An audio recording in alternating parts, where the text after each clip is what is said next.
Good evening, everyone. Welcome to the MEA board meeting for Thursday, November 7th. Looks like we have a good crew on hand this evening. And we also have a very packed agenda, so a lot of interesting items that we'll be hearing about and discussing this evening. Before we get started, though, I wanted to start on a little bit more of a somber note. As I believe everyone knows, the MEA family, our family, because we really are one, lost a member and a friend this morning. Barbara George passed away this morning, surrounded by friends. I'm going to ask for a moment of silence, but I wanted to just talk for a brief moment about Barbara, what she meant to the organization, and invite anyone else who would like to publicly remember Barbara to do so. Put simply, she literally was our key volunteer from day one when this was simply an idea, and then all the way through to the present time. Barbara attended every meeting. She wholeheartedly was voted in as our first volunteer of the year a couple of years ago. As you all know, just an amazing source of information on the various and oftentimes complex issues that we deal with. And beyond MEA, she really, in the energy field, actually was noted for her work. She is a bit legendary, I think, at the PUC, where she headed up Women's Energy Matters and weighed in on the important energy issues of the day. And beyond that, Barbara was just really a great human being. She took the time to get to know us, always was very interesting to speak with, never pulled any punches, and you know, I think we all like that about her. So we're going to miss her. So why don't we start the meeting with a moment of silence, and then if anyone else would like to speak as well.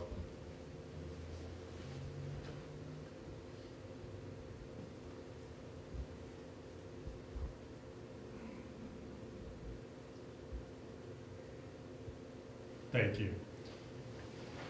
So Dawn? Yeah, I would just like to say for the folks that may not know that in addition to Barbara founding the Women's Energy Matters and being the director of that organization, she was also really one of the early supporters of CCA before it was even being explored in Marin County. And she created a video that was being circulated back around 2003, 2004 on what CCA could be in Marin. She also worked tirelessly for the past 12 years as an intervener at the CPUC, pushing for renewable energy and energy efficiency. She frequently served as a stakeholder in and a liaison to a lot of different advocacy groups, including the Sierra Club and many of the sustainable organizations around Marin on matters of energy and CPUC activity. And so she will be greatly missed. Leslie, I think you wanted to.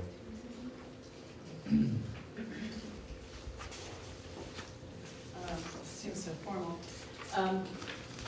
I got hired by Charles McGlashan in January of 2006, who said, "You're going to work on this community choice thing I'm working on." I had no idea what that was. And this young woman came to me and said, "I really, really need to talk to you." And her name was Rebecca Collins, and she was earnest, and she was passionate, and she talked really fast, and she was very intense. And I thought, oh God, this is just a lot of information coming at me. And that same week, this other woman who was elegant and gray-haired and mature and calm and quiet and really intense, she just passed me in the hallway and said, I really need to talk to you. And I said, okay. Like, well, what about? And she said, well, I know that you're working on community choice aggregation, and I think there's a few things you need to know. I'm like, yeah, there's a lot I need to know. And so I said, well, if you have a minute, let's go to the conference room and just give me a download. And so we walked into the Board of Supervisors conference room, and sat down and the lights weren't on, and I thought, well, this will be, you know, maybe half an hour, she'll give me some time. And I think we were there for 3 hours. She talked, and I listened, and I thought, oh my God, this woman is so smart, so passionate, so engaged, and such an inspiration. And she you know, as those of you who got to work with her know, she didn't always say what we wanted to hear. She didn't always say to the PUC what they wanted to hear, but she was on point, on target. She pushed us. She inspired us. She made us a better agency. She pushed us to really focus on energy efficiency when what we were talking about was all this other energy stuff. And that made us better. And she showed up, and she showed up, and she showed up. And one of the things that I think this little engine that could, this little David and Goliath and Marin Energy Authority, we didn't give up. Barbara never gave up. She never took no for an answer. She really never took no for an answer. And that's something, that persistence, that dedication, and that believing in the outcome and not quitting is one of those legacies that we, you know, as this agency grows, and we bring in new board members who weren't there in those days, we just kind of keep wanting to pass on this institutional memory and this history, because we lose these people. We lose Charles, we lose Dick Collins, we lose people like Barbara. We're losing a little piece of the history. So I just want you to hear that. There's persistence. We have a long way still to go. We're doing great as this little engine still. And we've grown, and it's extraordinary, and you guys are amazing. But it's people like Barbara and Rebecca Collins, and Hal Brown, and Charles McGlashan, and you guys who were there at the very beginning, who pushed this. And you guys here need to remember that and keep pushing it, because that's what's going to make this thing actually work, not just for Marin and the city of Richmond, but it's got to go bigger, because as you probably are aware, we've got this climate change thing happening, the global warming thing happening, and it's getting worse, and the statistics are looking worse. Even though climate change and greenhouse gas reductions are happening, we're hitting our targets here in California, we're not going to get there by 2050, and we can't just do it by what MEA is doing. So I just want to encourage all of you, energy efficiency, what Barbara really pushed. She knocked down nuclear energy in the state of California. She was just extraordinary. So that's one of those legacies that we all get to carry with us as we continue to do this work. Thanks for sharing that. Tiki.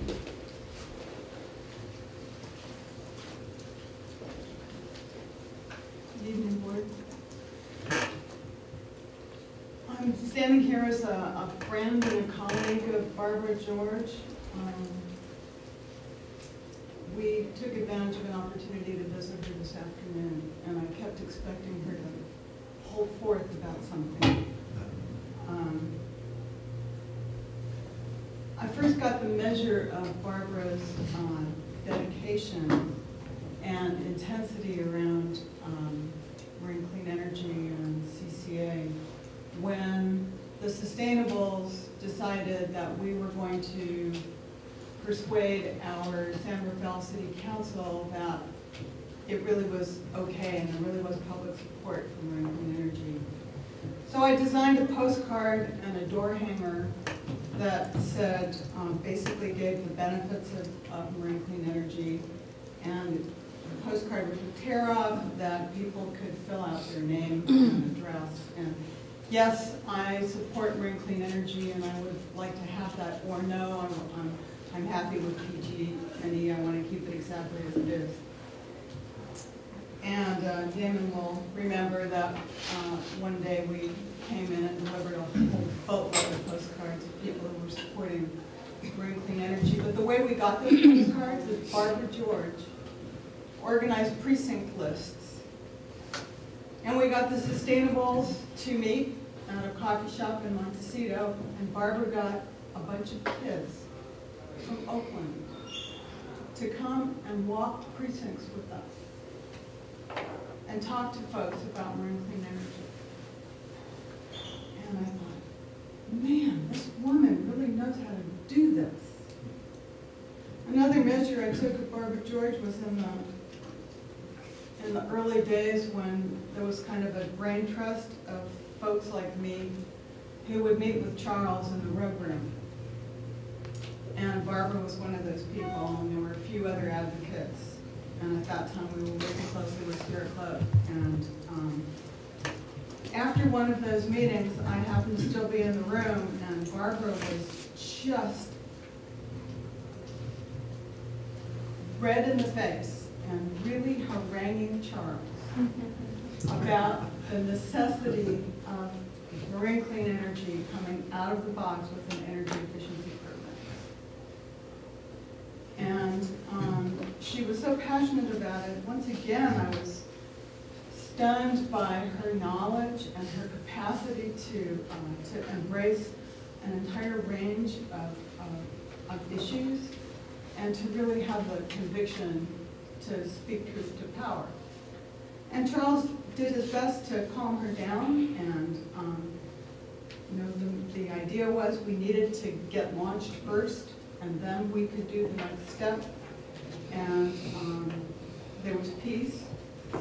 But there's another part of Barbara, and Leslie touched on it for just a moment, and it had to do with her passion about nuclear energy.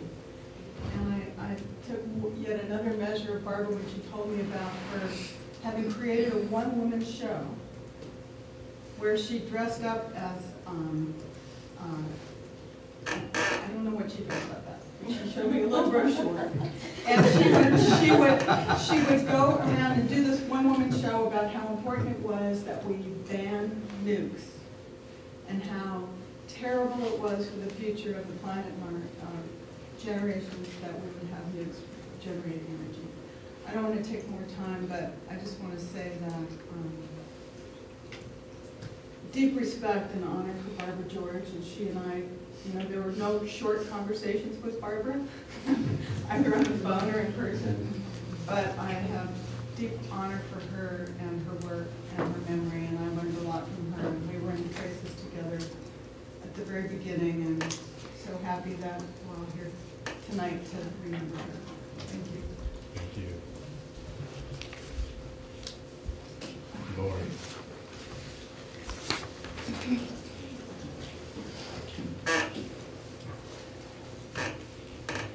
I was with Barbara 3 times as she was dying. I'm really glad I could help her to be comfortable and get her into that home she was in for a while. But what I really wanted to say here is that as the first private citizen to give an unsecured loan to Marin Clean Energy when PG&E was about to crush it, I was so guided by her, and she took me every step into this complex political, sort of history of all these relationships with people and everything, and it was very confusing. And I wasn't even sure I knew the difference between a watt and a volt, and just all these things. And I'm really happy that she shepherded me in, and that I arranged the thing with Charles, and we got, Effie in, and Steve Burke. Anyway, I just wanted to say that I'm so grateful to Barbara, and I thanked her, and as she was dying, and I looked at her eyes, I said, "Thank you, Barbara. You've helped me do one of the most important things I've ever done in my life. Thank you." I hope it is one of my best accomplishments so far. Yeah. Thank you, Lori. It means a lot. Stan. Hello, give everybody a namaste and greetings. And I was also with Barbara several times in the last little while, and I just wanted everybody just to take a deep breath and feel Barbara for a moment. She was in this room so much, more than anyone else I can think of, and sending her off to the light, free light energy, and no batteries required.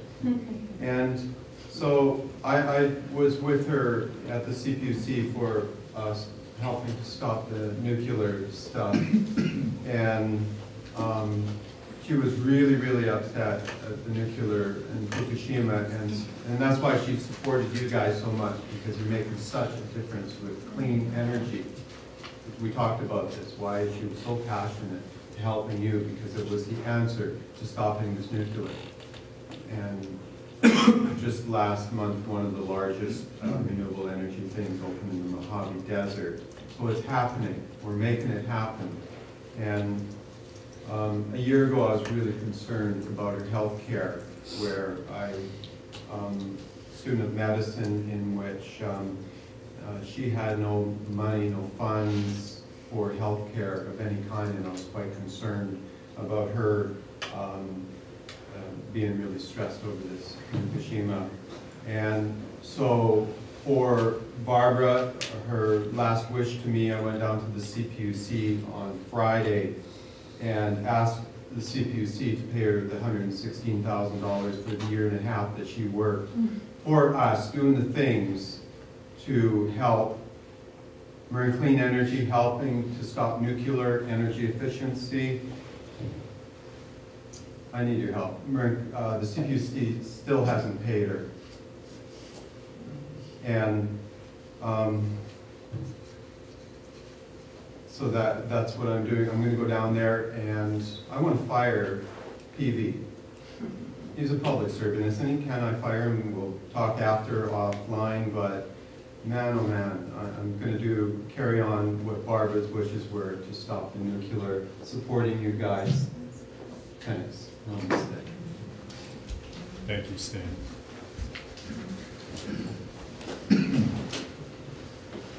Well, thank you, everyone. David, okay.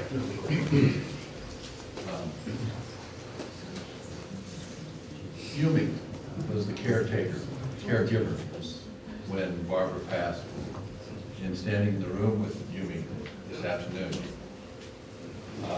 she said all through the night, Barbara kept kind of going, no, no, no. Wasn't conscious, but she just wasn't going like that. And being at that home and sharing the love that Barbara was being given by such wonderful and diverse people, such an extraordinary embrace of their African Americans, your closest friends, and beautiful Japanese people. There's lovely people in the neighborhood, and the little kids running down, and this is down in West Oakland, and old anti-nuclear friends coming in. And so it was an expression of what our values really are and how she lived. And her spirit was very much still there. Her body was gone. She could feel her, and she was still around. And there was such a sense of that. But the commitment to turn your back on technologies that are going to be our demise was so committed to that. Make sure all the resources that we have are used so well. So I challenge you on the staff to really understand the depth that she understood about what energy conservation truly is. And I think that if we can act in that, we honor her in a way that would make her smile. Thank you. Thank you, David. And we really appreciate everyone's sentiments. Barbara's spirit is here with us. So in that light, we'll get started with the meeting. Item 1, board announcements. Item 2, public open time on matters not on the agenda. Doesn't look like we have any this evening. We'll move to item 3, report from Executive Officer Don. Great. I just have 2 items this evening. I wanted to thank the folks that were able to participate in our CAISO tour that happened on October 10th. It was a big success. We had one of our board members, Sloan Bailey, participated. Thank you for coming along and joining many of our staff who were there. It was a very informative tour and presentation, and maybe we'll do that again if folks are interested. Let us know. It's very helpful. Wanted to let folks know there's a conference coming up next week in Chicago on CCA, and there are going to be participants from many parts of the country where CCA enabling legislation exists, and in some communities where it doesn't yet exist, but there's interest in getting CCAs going, and there's a high level of participation in the conference, so we're really excited about that, and we'll be bringing back information from other CCAs after we participate in that. And the last thing is I just wanted to make sure folks save the date for the annual holiday party coming up for Clean Energy. It's going to be on December 20th this year, which is a Friday, at the Falkirk Center, which is the same location we had it last year in San Rafael. And that is it for my report. Great. Any questions for Don? Okay, item 4 is the consent calendar. Hopefully everyone had a chance to review that. Second. Okay, moved and seconded. Any further discussion? All in favor? Aye. Opposed? That matter carries. Item 5, policy 008, accounts receivable reserve policy. Good evening, everybody. I'm Goodwin. I'm the Internal Operations Coordinator. I'm going to make this short and sweet. Hopefully you guys have had a chance to review this. It's pretty straightforward from the board packet you received. I am going to go through it in a little detail, but because we did review this at XCOM in October, and it's a fairly straightforward policy, basically formalizing what we're already doing, I'm not going to read through the staff report. Okay? So basically, we work with Noble Energy Solutions to collect customer data information as well as they do our accounts receivable. They've been working closely with the Mahers, our accountants, over the course of the last several years since we launched in 2010 to monitor uncollectible accounts. And they've monitored it very closely over the last few years. The significance of bringing this policy for tonight's vote is basically after our second major enrollment period, we have really good customer data, historical data that we can make some pretty accurate calls on in terms of percentages of uncollectible accounts moving forward. Back in July 2012, we enrolled a very significant part of MEA's customer portfolio for Marin County, the remaining part of Marin County. So as of July of this year, we have a historical look back at a year's worth of data. And so, again, keeping in mind that a year from our Richmond rollout, which will be July of next year, we'll have, again, a sort of really solid set of data to look at and be able to kind of revisit our policy, which we're going to review tonight, which is basically allowing for Noble to always go back and collect for uncollectible accounts, but as far as our books are concerned, for the Mahers moving forward, we will revisit sort of the trends of customers who are not paying. And right now it's set at about a 5 to 1% part of our revenue for as far as our budget's concerned. What the Mahers and Noble wants to do collectively is essentially say, like they've been doing, formalizing a policy of continuing to look at this historical data, no less than twice a year. Make sure that it matches with the reserve that we have in place in our budget and adjust accordingly. And so really, what you have in front of you right now, John, do you want to add anything? What I was going to just mention is that we can walk through, literally read the policy. It's self-explanatory, but just so you kind of understand, again, this is not new information. It's just formalizing it for you tonight. So we'll look for probably some adjustments made in the year to come. So essentially for you tonight for vote is to adopt policy 008, and that is to estimate and record reserve for uncollectible accounts. In order to accurately report accounts receivable, net assets, and earnings, management will estimate the rate of collection of amounts billed to customers by evaluating and monitoring historical rates of collection of amount billed to customers. Consideration shall be given to changes in the mix of customers, commercial or residential, demographics, or other factors that might influence changes from historical rates. So keep that in mind as we perhaps consider expansion. The last part says, as changes in historical rates of collection are identified, management will adjust estimated reserve amount and report uncollectible accounts, to align with most recent data. Staff will review historical data no less than twice annually and evaluate any changes that may be needed to the estimated reserve amount and reported uncollectible amounts. So I'm happy to take questions. We have given this considerable thought, like I said, XCOM knows that. So, audience, I know you guys are teeming with questions and ideas. Feel free to jump in. Put me on the spot. I have a question because I'm very poor at math and finance, so I figure if you can answer my question, it'll probably help other people who are in the same boat, not necessarily those who sit on this dais. Is what the idea is I mean, the sort of the first idea is we buy energy and sell energy, and all the people to whom we sell energy don't necessarily pay.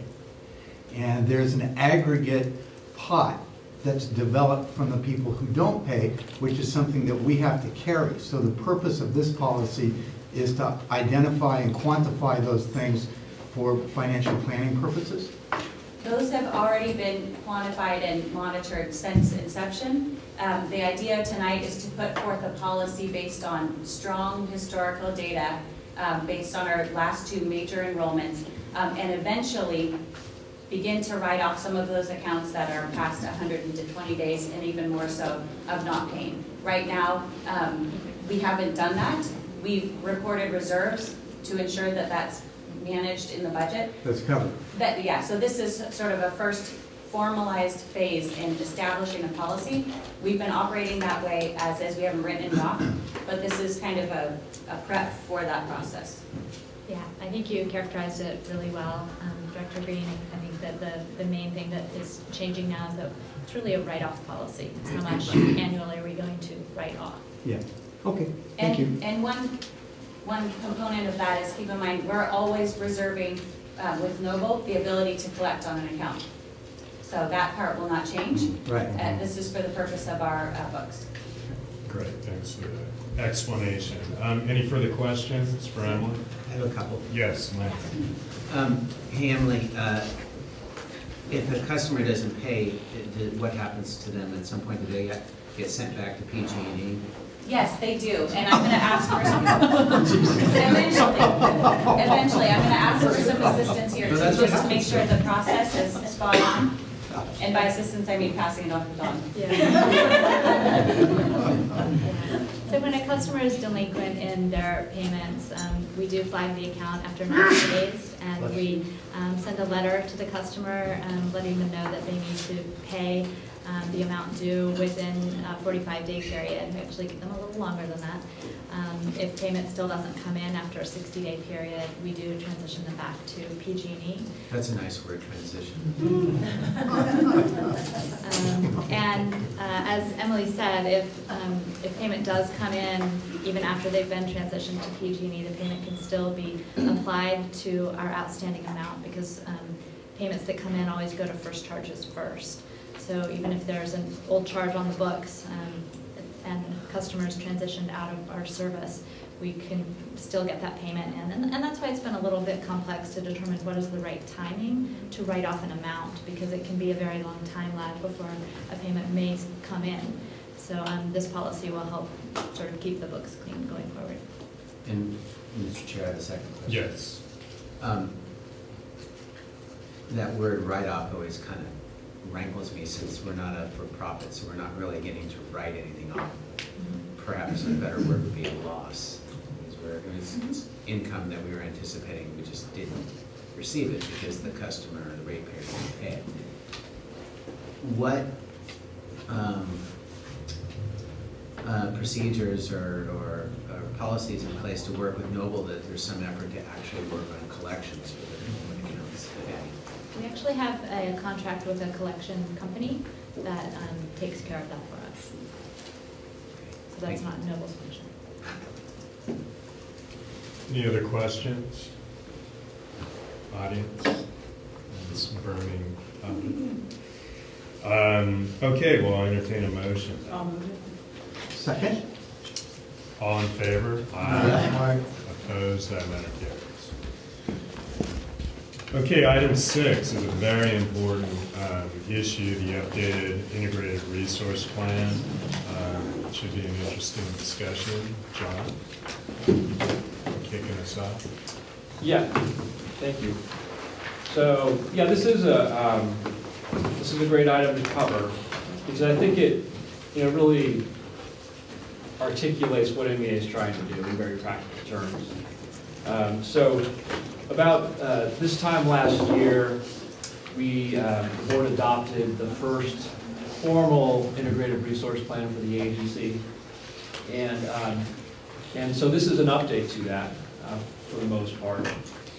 But what the integrated resource plan does is it has a number of different purposes, but fundamentally it lays out the policies in regards to resource procurement and development that MEA has established.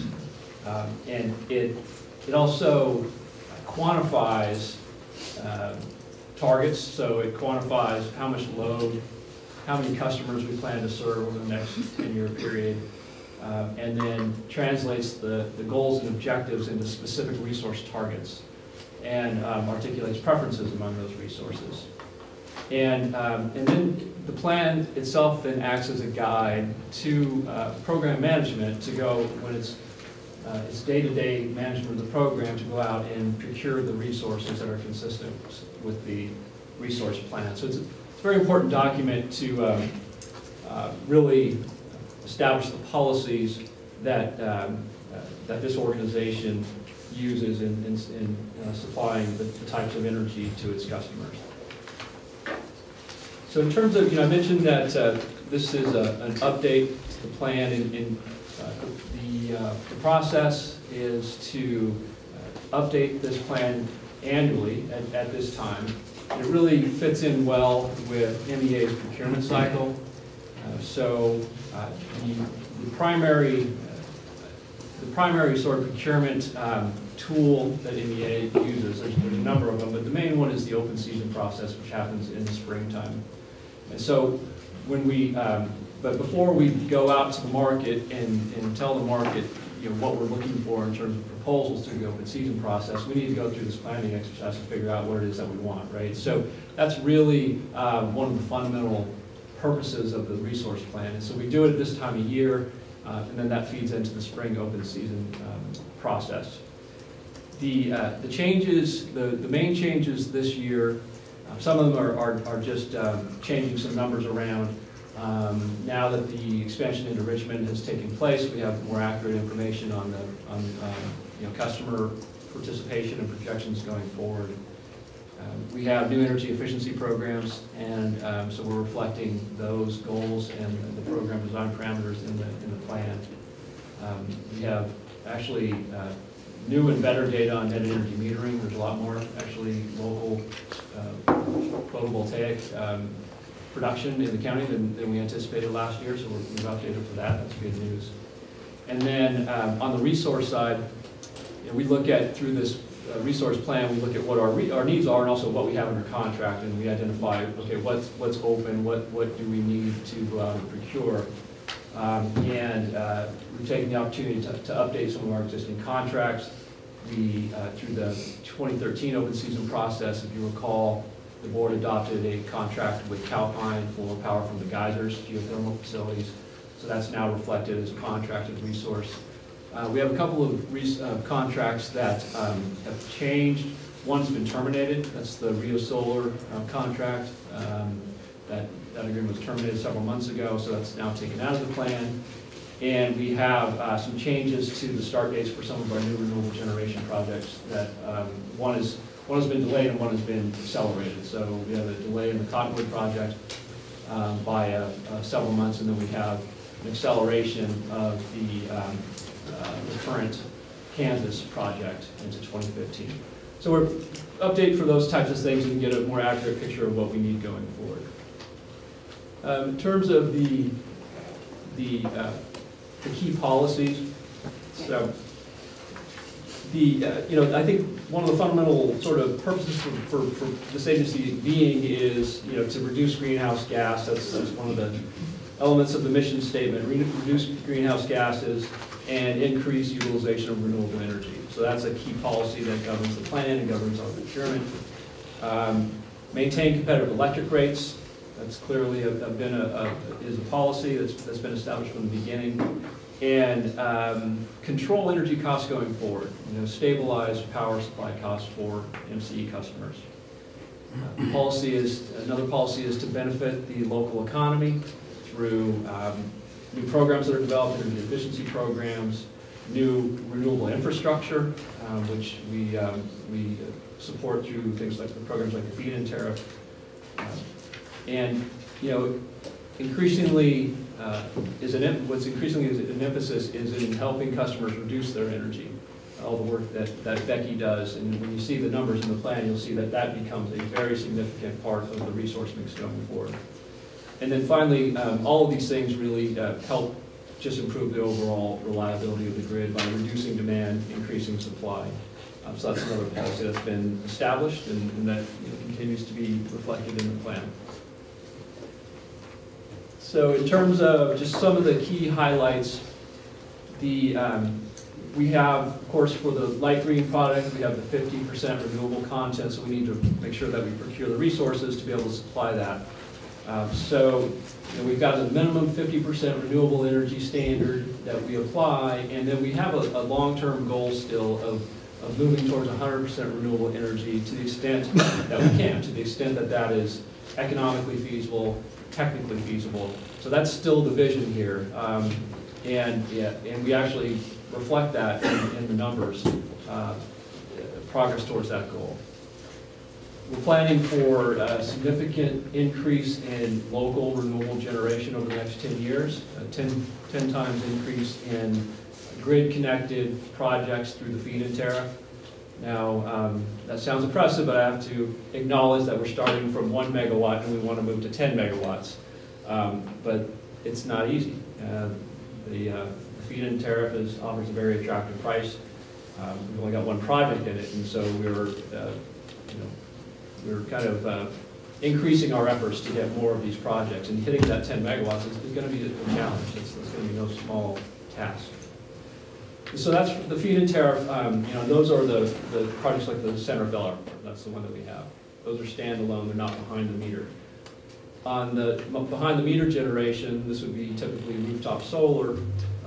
We support that through our net energy metering tariff, and we're planning for a 2.5 times increase in net energy meter customers over the next 10-year planning period. So we're at about a little over 20 megawatts now within Marin County and Richmond, and planning to push that up to 47 megawatts over the next 10 years.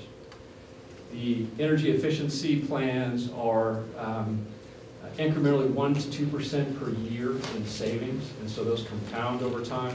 Go out 10 years, that's more than 10% of the resource mix would be met through just reduced demand from energy efficiency programs.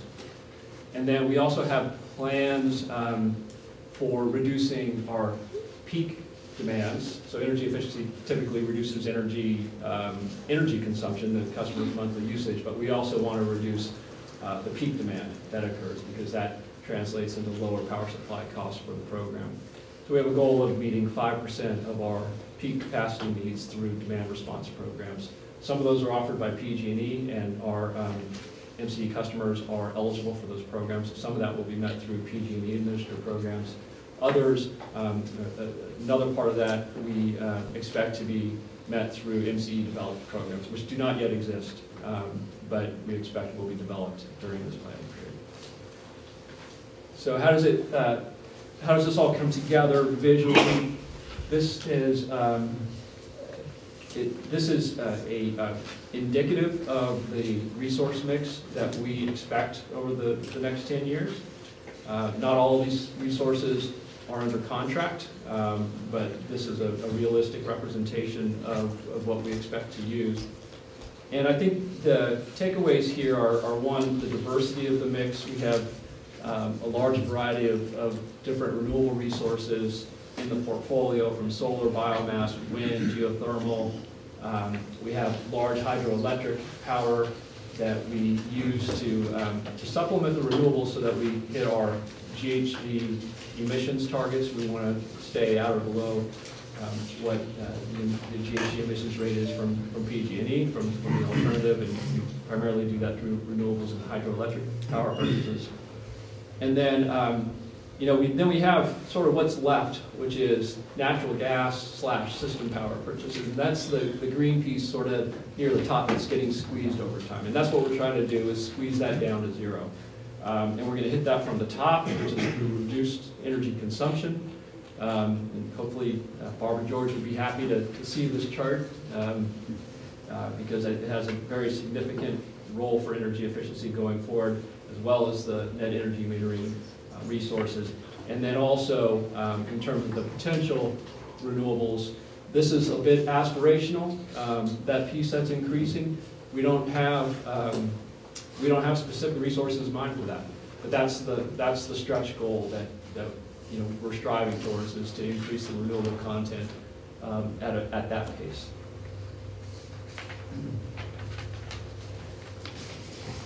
Okay, so now, so we look at what our load is, we look at our policies, we look at what that translates into resource need, and then we look at what do we have under contract. Finally, what is it that we still need to buy? So currently, MEA has 15 different power purchase contracts with 10 different energy suppliers. So the business is getting more complicated over time. We started off with just a single contract with a single supplier, and now we're diversifying and we'll continue to diversify over time. The conventional, the non-renewable energy needs of the program are largely contracted for through 2017. So there's not a lot to worry about for just energy. There is, and for renewable energy, the bundled renewable energy, that's the so-called bucket 1 and bucket 2, those are largely contracted through 2017 as well, or 2016, excuse me, with the exception of 2014. We now have a short-term need for renewable energy in 2014. The reason for that is the Goodwin project, which was expected to come online in 2014, will now be coming online in 2015. So we'll have to go out and procure the renewable energy for that period. But other than that, we're pretty well covered for bundled renewable energy. There is a need for the purchases of unbundled renewable energy certificates. This would be bucket 3 in the lingo, starting in 2014 and really beyond that period. So we typically buy unbundled renewable energy certificates on a short-term basis because there's a very active and liquid market and really an abundance of supply. So it's been advantageous to take that more of a year at a time. So, but those purchases will be necessary in order to hit the overall renewable targets for 2014. And we also have a need for additional carbon neutral energy. So this is not necessarily renewable, but and really what it means from a practical point of view is hydroelectric. So we'll have to buy more hydroelectric power in 2014 in order to hit the overall GHG emissions target that's been established for the program. And then lastly, capacity. This is resource adequacy capacity, which is a product that MEA needs to purchase to meet regulatory requirements. We're largely covered through about mid-2015, but we'll start looking next year in 2014 to start putting in contracts in place for 2015 and beyond. We'll have to, those obligations are made on a year-ahead basis, so by the end of 2014 we'll have to have contracts for the entirety of the 2015 year. There's also a new requirement that's been adopted for flexible capacity, and I think the board has been briefed on that initiative. But the idea there is that as more and more renewables come onto the system, there's and intermittent renewables at that, there's a need to ensure there's enough flexible capacity, whether it's hydro or natural gas, to be able to fill in when those resources don't produce. So all load-serving entities, including Marin, MEA, needs to have a certain amount of flexible resources under contract. That obligation kicks in 2015. So that's what we need to buy, and how are we going to do that? The methods are I mentioned the open season process. That's typically what we use for longer-term new renewable projects. We also just use brokers and bilaterally traded markets for shorter-term energy needs, and particularly products where there's an actively traded market, so there's a lot of price transparency. And those are the main procurement methods that are spelled out in the plan and that staff is authorized to engage in. And then, of course, we have our feed-in tariff, which is another way that MEA procures resources for small local renewable projects. So with that, any questions on that material? So maybe I can start off. All right. Just a few areas, John. Thank you for the presentation. And the plan is really looking good. 2014 procurement, if you could talk a little bit more about what's the strategy to make up the anticipated shortfall, because obviously that's right around the corner. Yeah, that's right. And so I can say, discussions are underway for that 2014 renewable need. I don't know, too early really, I think, to sort of get into the specifics of that, but I think we're pretty close on being able to bring something back to the board in the next couple of months. It doesn't have to be done by the end of this year, just to be clear. Okay. So kind of like a bilateral opportunity. That's correct. That's correct. Yeah, right. 2015 non-renewable goals, and I know we've been talking off and on about strategy on that. Like if you could go into that a little bit more, how do you see that playing out? So say that again. 2015 non-renewable. So for carbon-free, so what we have is a need for carbon-free, so that would be hydroelectric purchases. In 2015, we have a need for capacity. Okay. But for just kind of plain vanilla non-renewable, we really don't have a need until 2017. Okay, I'm assuming it's right about that. Third item is feed-in tariff implementation. I'm glad that's highlighted in the plan. And as you commented this evening, we need to increase our efforts. I really would like to underscore that. I think that is a key part of the strategy for local renewable projects. So if you can talk a little bit more about how you see that strategy going forward. Yeah, so probably I'm not the best to address that. Maybe you or Greg. Yeah, I can talk a little bit about that. We have a couple of processes underway to try and encourage more participation in the feed-in tariff program. We're developing a kind of an FAQ, frequently asked questions list, that we'll be using to share with decision makers and stakeholders. We think that document will also be useful to developers and local landowners that might be interested in the feed-in tariff program and want to know more about it. I think increasing the level of information in the venues where permitting decisions are made will be very helpful. So that document is being created with that in mind. There's actually a nice brainstorming meeting this week, which Kirby was a part of, and Rafael was a part of, and Bob Spofford participated in. Thank you, Bob, for being part of that. Where we're starting to develop some of those frequently asked questions. We're also making a few revisions to the feed-in tariff itself that we'll be proposing at the TechCom level, probably within the next month or so, that are just minor adjustments that we think clarify a few things. We don't think that that's going to create any fundamental changes in the process, but might allow for a little more hand-holding through the process for our local landowners and developers. So those are all efforts that are underway. I think also reaching out to our mayors and council members, our city manager meetings that happen once the FAQ has been developed. We'll be circulating that in real time through some presentations to help make sure that our decision makers are well informed about the need for these local projects and the importance of getting them through the permit process where possible.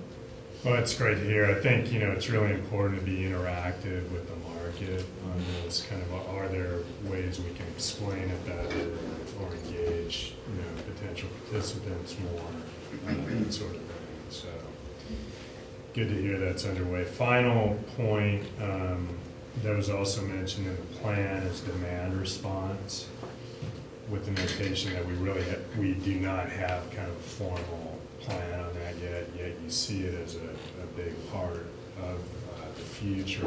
If you can elaborate on that a little bit. Yeah, I think some of the more interesting opportunities there would be in sending price signals directly from the California Independent System Operator. And when we had the tour of their facility and talked a bit about this whole need for flexible resources, that's really driven by the assumption that demand is it is where it is, it's static, and that what has to happen is supply has to react, right? So if we can kind of flip that a bit and have demand also be responsive to what's happening in the market, then you don't need as many flexible resources on the supply side. So that's been something that in MEA's comments through this process we've emphasized. And so there's an opportunity there, especially as technology becomes more available to automate customer responses in response to price signals coming across. I think that's a real opportunity for MEA to add value. The trick in demand response is that there's a lot of programs already out there that PG&E runs pretty well and our customers benefit from. So it's trying to find where's the gap in the market where we can really add value, and I think that in particular is one that we're looking at, and we'd like to develop a program to be able to offer that. It's also worth mentioning we've been selected to be part of a small demand response pilot that we're going to be working on that over the next 6 to 9 months, and it'll involve working through a third party to bid some demand response reductions into CAISO. And it'll be interesting for us to see how that process goes. I think it'll be a good learning experience for us and some of the customers that could benefit from that type of program. Further questions? Yes, Larry. Just in regard to the carbon neutral part of it, I was looking at the water district's plan. They're going to, at least they want to build a large water storage facility at Five Corners. And part of that plan is that the water would then be transferred down to, I think, Phoenix. And in doing that, that pipe could actually be a hydroelectric generating facility. It would have a little micro turbine in it.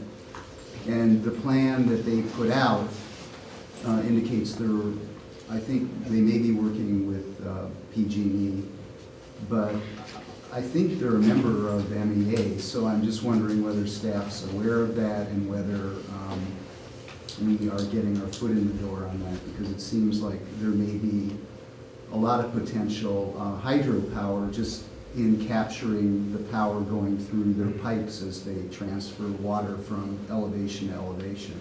Mm-hmm. Yeah, we've been in touch with MMWD for many years about pump storage, and we actually worked with them to develop a grant proposal on a couple of different projects that would work with the series of lakes that they have and pumping water from one to the other during off-peak hours, running it downhill during on-peak hours. We think there's some opportunity there. We haven't been in discussions with them in the last few months about this particular project. I hadn't heard about the Five Corners project, so I'll definitely follow up and find out more about that. Tom. You mentioned 2 or 3 times, and I see it in a couple of the diagrams here about large hydro. And could you elaborate on that a little bit? I've always been under the impression that large hydro is not eligible for counting as renewable energy. That's correct. It's not. So what we use large hydro, and what we've used to date are purchases from the Tridam facility, the Nels, that the resource owner is the South San Joaquin Irrigation District. And so we don't use it, it's not a qualifying renewable resource, but we also, so we have our renewable targets, we also have just an overall GHG-free target. And so it does qualify for our own GHG-free targets. That's what we use the large hydro. So, like the light green program that's 50%, I think I read in here somewhere that you're actually at 51% renewable, then the large hydro's on top of that? Yeah, so that's the other piece, the other 50%. We want to make sure that's as clean as it can be as well, and so that's where the large hydro. Well, is there anywhere where you, where you chart that out and show that, you fulfilled your 50% with renewables, qualified renewables, and then above that, how much currently and projected in the future is actually is actually renewable but not qualified renewables? I mean, what would it be? Would that get you up to, if you counted that, would that get you up to 60 or 70 or 80%? Right, so I think, this chart I think answers that question. Which page are you looking at? See, well, Slide 6. In the staff, on the plan itself or on the PowerPoint? Which one are you looking at? Well, I'm looking at the PowerPoint presentation, so this one right here. Page 6, right? Yeah, so essentially then, everything up until we get to the natural gas system wedge, the green wedge up at the top, that's either renewable or carbon-free. Right? So we're starting off, a little bit over 50%, and when we add the hydro in, I forget the number exactly. Can you draw a line across there to show where 50% is? Okay. Where would it be? Well, it would be roughly at 700, so. Right along here. Yeah. That's where you get to It'd be about 700? Yeah. 700 is up above large hydro, so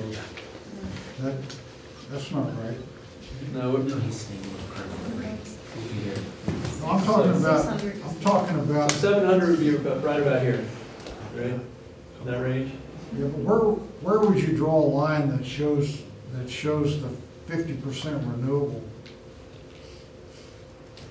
What would that be? Would that be right below large hydro? Okay, so let's just look at 2013.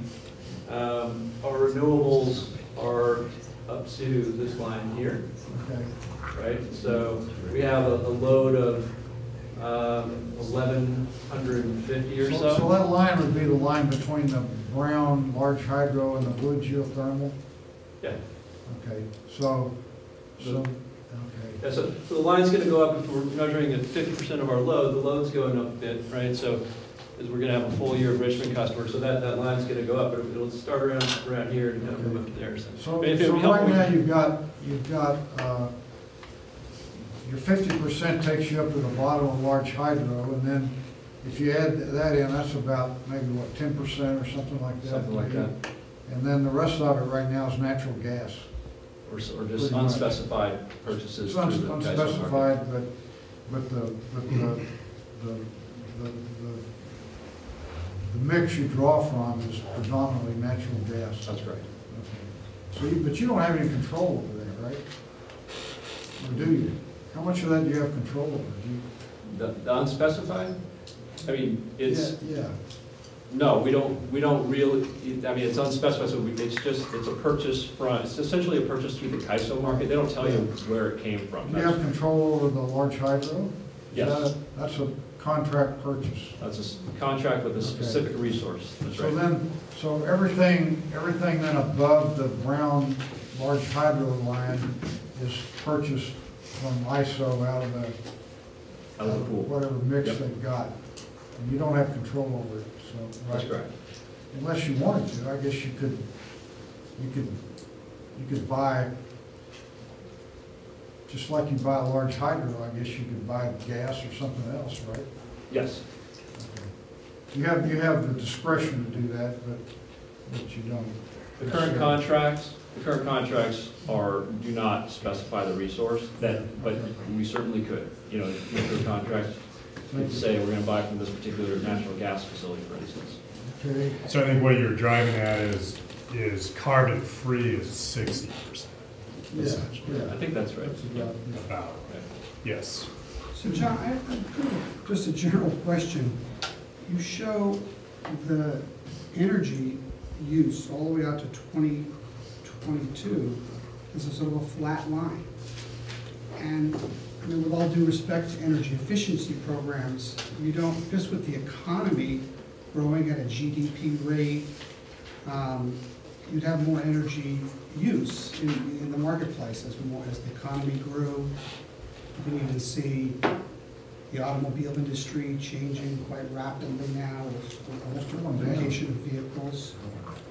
And is it possible that there should be more, we should think about procuring even more energy out for that longer period of time? Yeah, so, you know, we actually talked about that quite a bit because there are factors that, you know, typically, despite energy efficiency, you know, iPhones and whatnot, you know, households will use more energy. We also have, though, customers can leave the program at any time, and we do have customers that do leave the program, so that there's some factors that are going to go the other way. So, you know, there's no certainty with these load forecasts going out. I mean, we're much more certain about our load for 2014 than, you know, clearly we are for 2022. So we thought, you know, a flat base forecast was reasonable considering the, you know, the probability that customer loads tend to increase, but we could also be losing customers. The other thing, you know, to keep in mind is we may be adding new members, which is going to completely change the line. Right? That'd be a much more significant impact than anything that we're talking about. Okay. I just think we should maybe factor in a little bit of increase just with the GDP growth that occurs, you know, over the next 8 years. A few percentage points for sure. I'd add one comment too. Even though California's population has more than doubled in the last 20 years, that our actual energy consumption has been pretty flat per capita. So it's actually a pretty fair representation of what the California market is. Actually, John, in reality, you're showing if you achieve the efficiencies in the top purple wedge, you're actually forecasting decline in actual energy sold. That's correct. Yeah. I have a basic question. Can you tell me what those units mean, GWH? That's Gigawatt hours. So, I'm sorry? Familiar with megawatt hours? Sure. This is thousands of megawatt hours. Thousands of megawatt. Gigawatt hours. Okay. And there's terawatt. And then, okay, so that's helpful because, you know, we're talking like a number 800 or 1,000, but I wanted to really understand what it meant. So for purposes of being able to explain this chart to people that aren't energy wonks or attend MEA meetings so that they would understand what this means. You know, to try to explain this is how much energy that MEA needs in a year. So it looks like if at 2013, I'm at, what, 1,100? Is that about right? Yep. 2013, yeah, we're about 1150, I think. Something like that. Okay, so just break it down for me so what that means in terms of that's for 120,000 ratepayers and how many people, and then is that the idea? Yeah, so, you know, 2013 is a little odd because we only have half a year of Richmond in there, right? So I think if we look at 2014, that would be our estimate of the annual energy requirements associated with 125,000 customers that are currently enrolled. So that's more like 1,200 plus, yeah. Okay. Gigawatt hours. Gigawatt hours, okay, and 1 megawatt is enough power for how many houses or how many people? What is the equation there? 1 megawatt equates to, you know, each house is like 200 kilowatts. 200 houses, 300 houses? Yeah, 300 or so. Okay. Just want people to be able to understand that. And then there's a little teeny sliver, I don't know if I can see it right. It looks like a purple right above small hydro that's just disappeared. What is that? That's small hydro. Above the small hydro green, there's a little sliver of purple. In Yeah, so that label on the small hydro is actually associated with that little sliver. It's very hard to get. Green is wind. the label into that small space. So the green is wind, as Emily was saying. The big bar is Oh, wind. I see, I'm sorry. Okay, that's small hydro. Okay, got it. Okay, okay, thank you. That blue above the small hydro is our geothermal, short-term geothermal contract. Oh, interesting. Okay. Any other questions? Members of the public, yes, come on up.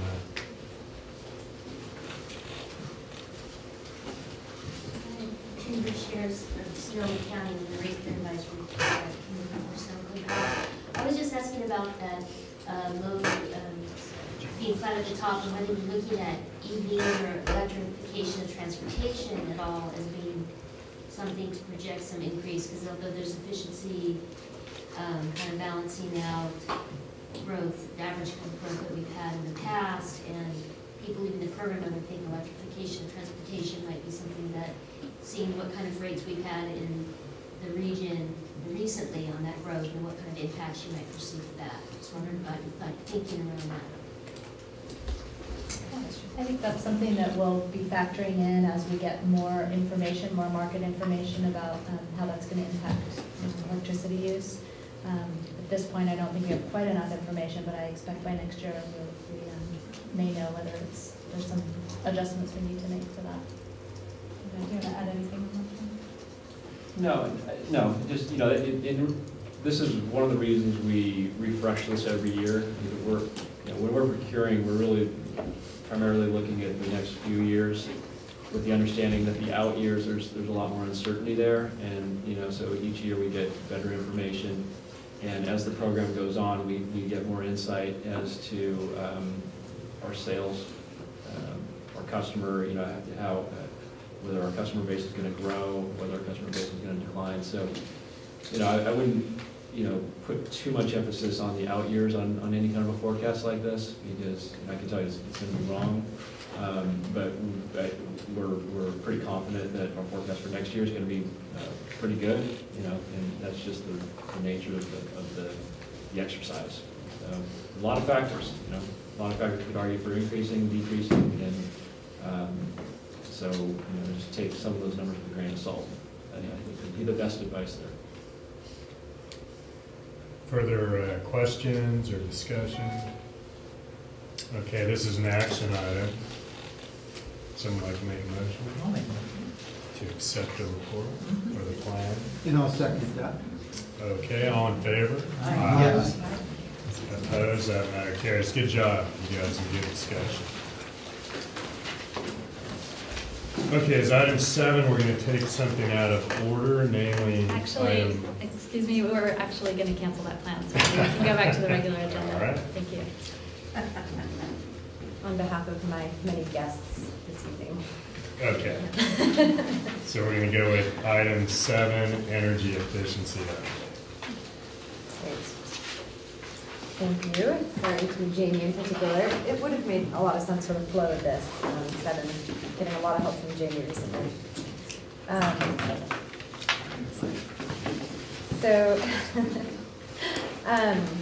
Just to get started, there's a lot happening with the energy efficiency program right now. Some of that stuff will be covered under Jamie's update related to the communications that we've been working on, and some of that will also be covered under Beth's update for regulatory. So if it seems as though I'm missing some big things, don't worry. There's more exciting stuff to come in the realm of EE updates. But to start things off, I just wanted to give an update on some of the activities in our multifamily and small commercial program in particular, and also talk about some of the activities in the financing program, and then give a brief contract discussion preview, which should be a good segue for some of the next items on the agenda. So for the multifamily program update, I thought it would be fun this month to do something slightly different and look a little more specifically at one of the projects that's actually going on right now. In our pipeline right now, we have about 12 projects representing over 1,000 units, but one of those projects just started work this week. So I thought it would be fun to show some pictures and talk a little bit about what's actually happening on the property. This project is actually a homeowners association property in Marin. It represents 248 units, but a lot of those are individually owned. We're working with the homeowners association, with the board, and with a number of individual homeowners to schedule upgrades on site. The Homeowners Association actually covers the cost of hot water for the entire facility, so that's been a really good opportunity for us to work with them to upgrade their boiler system to a more efficient unit, so that's part of the major scope. In addition from that, we're coordinating with some of the individual units to replace some individual water heaters that exist on site. It's been a really interesting process for us because as opposed to working with one specific person for the entire property, we're actually working with more of a committee of individuals. The board has been extremely supportive in helping to get the word out to the different homeowners and to see if there's an appetite to step on board and do some efficiency upgrades. In addition to the major boiler replacements and individual water heaters, there's also direct installation work going on site that actually started this week. As a refresher, the direct installation includes CFL bulbs, shower heads, and pipe wrap insulation in units. We have some pictures here that I wanted to share of some of the very highly trained workers from Marin City Community Development Corporation who are on site doing the pipe wrap installation. In addition, I also wanted to mention that this project continues to be another great example of our collaboration with other local agencies. The Marin Municipal Water District, in this case, is working with us to replace a lot of the toilets that are in these units to make sure that they're getting rid of the old, higher capacity toilet gallons and replacing them with lower capacity for some significant water savings on this site. To give you an idea of what that collaboration looks like, generally when we go on site to perform an energy assessment, we've also coordinated with Marin Municipal to collect information that they would need to know if the property is a good candidate for some of their conservation programs. As a result of that collaboration, we can provide more funding to the program and have more resources available to them. Here's an example of what the building can look like. What we have here is one of the individually owned water heaters. And what you can particularly, what I'd like to draw your attention to, oops, I do that every meeting. I don't know how many months. So this section right here is actually where the hot water is leaving the hot water heating system and is going back into the main facilities. And when you have exposed copper piping like that, one of the problems is that copper is a really great conductor, so it actually releases a lot of waste heat into the atmosphere and ruins the efficiencies of the unit, or damages the efficiencies of the unit.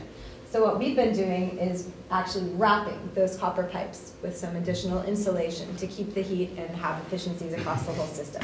So it matters not just in upgrading the boiler, but also doing your pipe wrap insulation. And by the way, homeowners, this is something you can do on your own property this weekend if you want. We can use some 3-day weekends. Very low cost measure. One of the things that I have been mentioning both at the TechCom and at the board level is that we have seen that there may be a need to make some revisions to our incentive structure. Partially we found this because through the first initial programs that we did, we achieved about 25% of our savings with only 10% of our incentive budget spent. So we felt that there would be some opportunity to move around there. Another thing that we found is that the launch of the Bay Area Regional Energy Network program, which offers a $750 flat incentive if property owners can achieve a 10% comprehensive reduction, has a lot of property managers wondering how our program compares against that. And why their program has a much higher threshold of entry with that entire 10% reduction, you need to do a very comprehensive on-site energy assessment. At the same time, their incentive is extremely easy to communicate. Property owners really understand quickly and easily what's in it for them. So in addition to increasing all of our incentives just a little bit, which I included the table to show you what that looks like, really that table is not intended to be something we publish and communicate. It's hard to understand. Not a lot of people really grasp what it means to have a 10-year payback, nonetheless what it means to have a higher incentive for that. So we added on top of those base incentives some additional bonus incentives. These are twofold. On the one hand, it helps property owners quickly understand what's in it for them if they want to participate in the program. And for another thing, we've crafted these incentives in a way to sort of motivate the kind of behaviors that we would like to see from people participating in the program. For example, in a lot of cases for market rate properties where it's not a subsidized property, but it's where market rate rental prices, the property owner doesn't have a lot of incentive to allow us access to tenant units. And in some cases, they don't want to bother tenants by offering something like a free light bulb upgrade. So we're adding a $25 per unit receiving direct install incentive to create an incentive for the property owner to really open the doors for us where possible and provide some benefit for the tenants in the property as well as the property owner. On top of that, we're offering an additional $50 per unit from a unit that benefits from an in-unit measure. So this isn't the free direct install measures, but this would include something like an appliance upgrade, windows, insulation. If the tenant units have individual heating, that would be something that would also qualify. And this is really designed to encourage property owners to invest where they wouldn't see the economic benefit from that investment, because often it is the tenant who's paying for the energy savings or paying for the energy costs in those units. So that's the design there. And then on top of that, trying to create more incentive where possible for property owners to invest in more than just 1 or 2 measures, but really to invest as much as they can in the property. We're adding a 15% bonus on the base incentives for anyone who invests in more than 3 measures. The quick and easy way that we can communicate this is to say that for most properties, this is anywhere from 20 to 60% off the cost of the project, and is capped at 70% off the cost of the project. And that doesn't actually include the bonus incentives as well. So we're working on updating fact sheets so we can communicate this. We've actually had a pretty good success rate in terms of properties that we provided assessments for that went forward with work. But we see this as a good opportunity to reach out to the 2 properties that have fallen through the process so far and haven't pursued their work after receiving an energy audit. And we also see this as an opportunity to do a new media launch, communicate the availability of these higher incentives, and possibly also get some traction with our financing program by really co-marketing the 2 of those side by side. A quick update on the multifamily program. So far we've spent about $123,000. As a reminder, we have $800,000, $860,000 overall in the program. We've achieved about 45,000 kilowatt hour savings, 8 kilowatts, 3,000 therms. And this is across 2 completed projects. In the pipeline, we have 12 projects representing 19 sites. And one thing that I am extremely excited to mention is that tomorrow we have a Richmond Build class graduating that we have supported as well. If anyone's interested in attending, the Richmond Build graduation ceremony will be from 10 to 12 tomorrow, and I've been told that they're preparing a certificate to present to us for our support for their program. So we're very, very pleased with that as well. Continuing along the vein of trying to present some real stories for our program, wanted to talk a little bit about the small commercial program. One thing that was a bit of new news is that there is a campaign kicking off in Sausalito. This is something that was actually motivated from some of the folks at PG&E, who, as you may remember, are jointly implementing this program with us.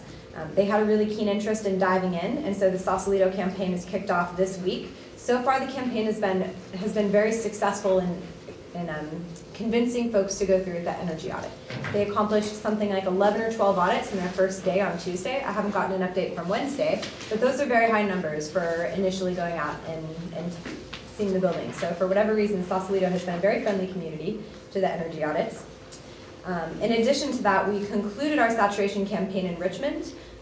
Richmond is a little different than Marin because it is not just the Marin County that's involved in the program, it's also the entire East Bay community.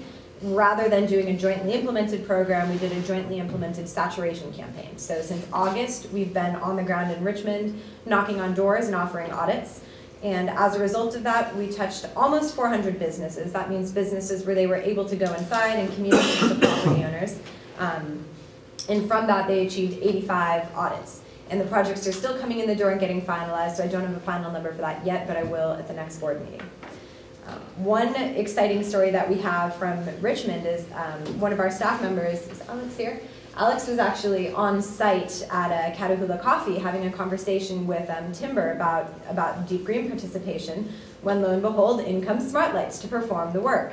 So we actually got to snap a picture of Timber, who's pretty much smiling. He seems pretty happy with his energy installation, and the gentleman from Smart Lights who was there to do the install. And the good success story that we have about this project, although I don't have final numbers right in front of me, what we've heard so far is that the savings that they'll be achieving from their energy efficiency update more than offset the additional cost of opting up to the Deep Green program. So that's certainly something that we would also like to market and make other folks aware of. That it's a really, there's a lot of co-benefits to doing those two together. The small commercial program, again, is another place where we thought it would be good to do an incentive redesign. Across the board, we increased the incentive slightly from 12 cents to kilowatt hour to 14 cents per kilowatt hour, which can actually make a fairly big difference when you're on site. And at least until the end of this year, we've added a 19% kilowatt hour additional bonus if someone chooses to do LED technology. What we're finding is that a lot of CFL technology has already saturated the market, and additionally, with code increases coming in 2014, those savings will no longer be able to be counted per the CPUC regulations, so there's a lot of motivation to push people to move in the direction of LED. However, unfortunately, LED has not yet come down in cost enough to be comparable to the kind of boom opportunities we saw in the CFL market. Thus, we're offering a higher incentive for folks who do move in the direction of LED to help offset that additional cost. It was a bit esoteric, so sorry about that. What we're also doing in the small commercial program is trying to, again, motivate participation in the whole building aspect of the program, encouraging property owners to invest in deeper measures. And the way that we've done that is we've developed a 3-tier bonus incentive: bronze, silver, and gold.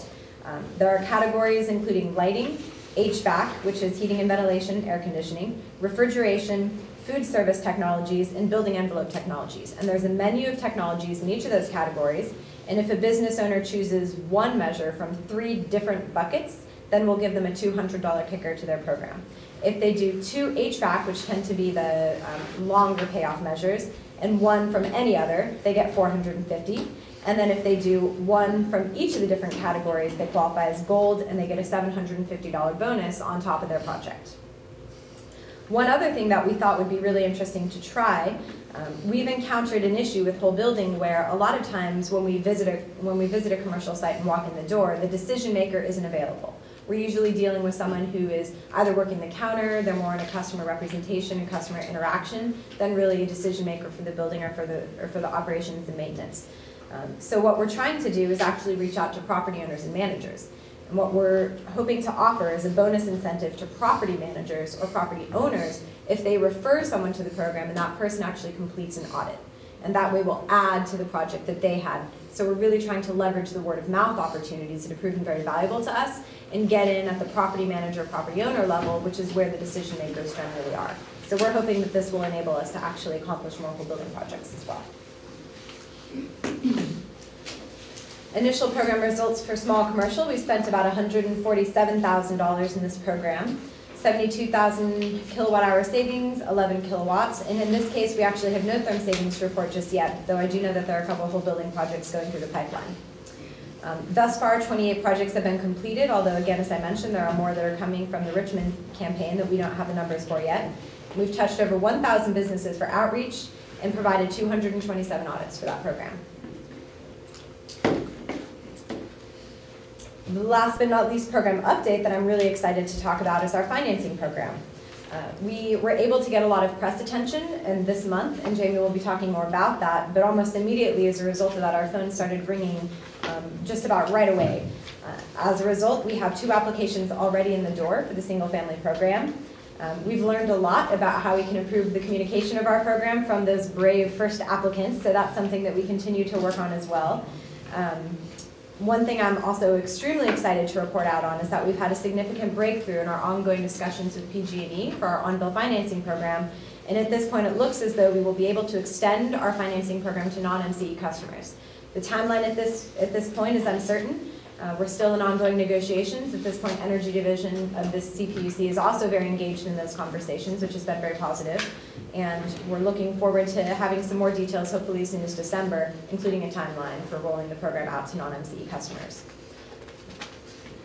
And then finally, another thing, I'm just really excited about financing program. I'm going to say it again. I'm excited to say that we are also exploring renewable energy financing options. First Community Bank is actually engaging their board in discussions today, they did, to see if they're interested in stepping up and providing a renewable energy financing option, which we could provide on bill.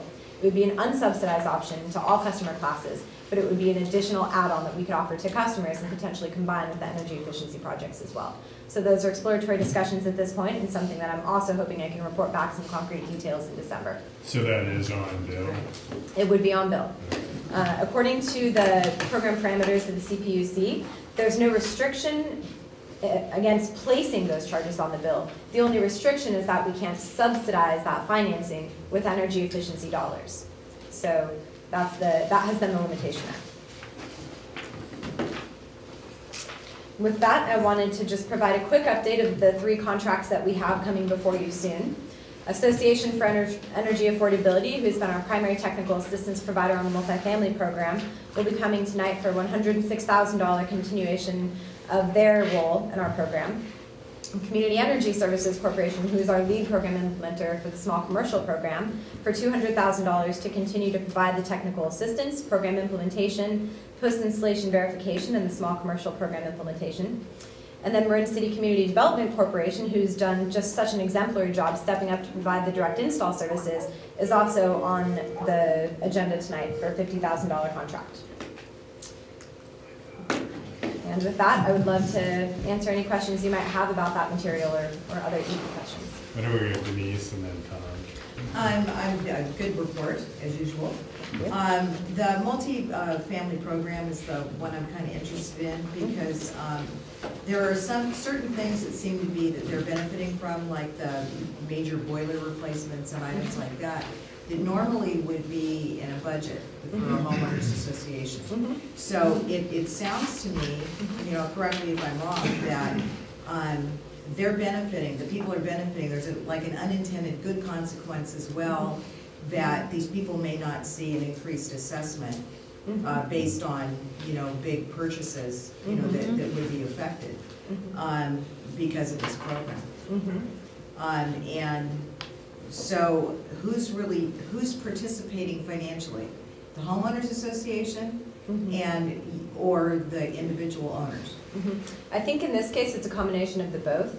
I haven't talked with the property owners in detail about their specific financial contributions to this case, but as I understand it, in most of these cases, folks pay a homeowner association fee to maintain some of those ongoing expenses, and I would speculate that that's where the majority of the costs for the HOA-owned equipment are coming from. Right. And then on top of that, we are also seeking specific individual homeowners who have contributions. So it would depend on whether it's like a capital improvement for the whole building or whether it's an individual expense per unit. Right, and there are a little of both involved in this project. There are both individual expenditures on behalf of homeowners and there are HOA-associated expenditures. And you're probably right. My guess is that it would be part of a capital improvement program. Right. So, I mean, to me, there may be some good communication, you know, possibilities too about, you know, how it's really benefiting a homeowners association to have this because it affects the assessments that cost the owners. That's a great point. And something that I had not expected from working with the homeowners association, and maybe this reflects on the character of Marin, is that this particular board and this particular homeowners association has been just such champions for the project and really forward-thinking, really, they get the idea of going green, and it's been a real pleasure to work with some folks like that. And really, they've helped to sort of champion the project for the individual homeowners in the property as well. Is there a way you could tell us what the... You know, I hadn't checked with them about actually sharing the name of the property tonight, so I'm going to err on the side of being cautious, but I think that they are like, would love to have the kind of attention for their work. So I will come back in December with that. Okay, good. Thank you. Tom. I have a vague recollection, and I asked you about this once before, and if I did, I apologize. But as these programs get ramped up, it would be really helpful for me, and I think for other people, if you would select, for each program, maybe just select a case study and provide enough information so somebody can really get a feel about how it happens. I mean, you've kind of started doing this with this slide on the multifamily update, but what's not in here is how much energy was saved, how much money was saved, how much out of the MCE program did we pay for it? Were there matching funds from somebody else? Did the homeowner association, did they put in some kind of a match? You know, some of those figures so that you can really feel it. In the same way, you know, you're talking about 2 applications already in for a single family program. Well, when one of these actually comes online, it'd be really helpful if you could have an example where you could really see, you know, the details about how the program works and sort of follow it all the way through so people can relate to it. I think these summaries about how many people and where and, that kind of thing, I realize maybe that's all you have right now, but it all kind of goes over my head. It's like, what does this mean? So maybe, did I ask you about that before?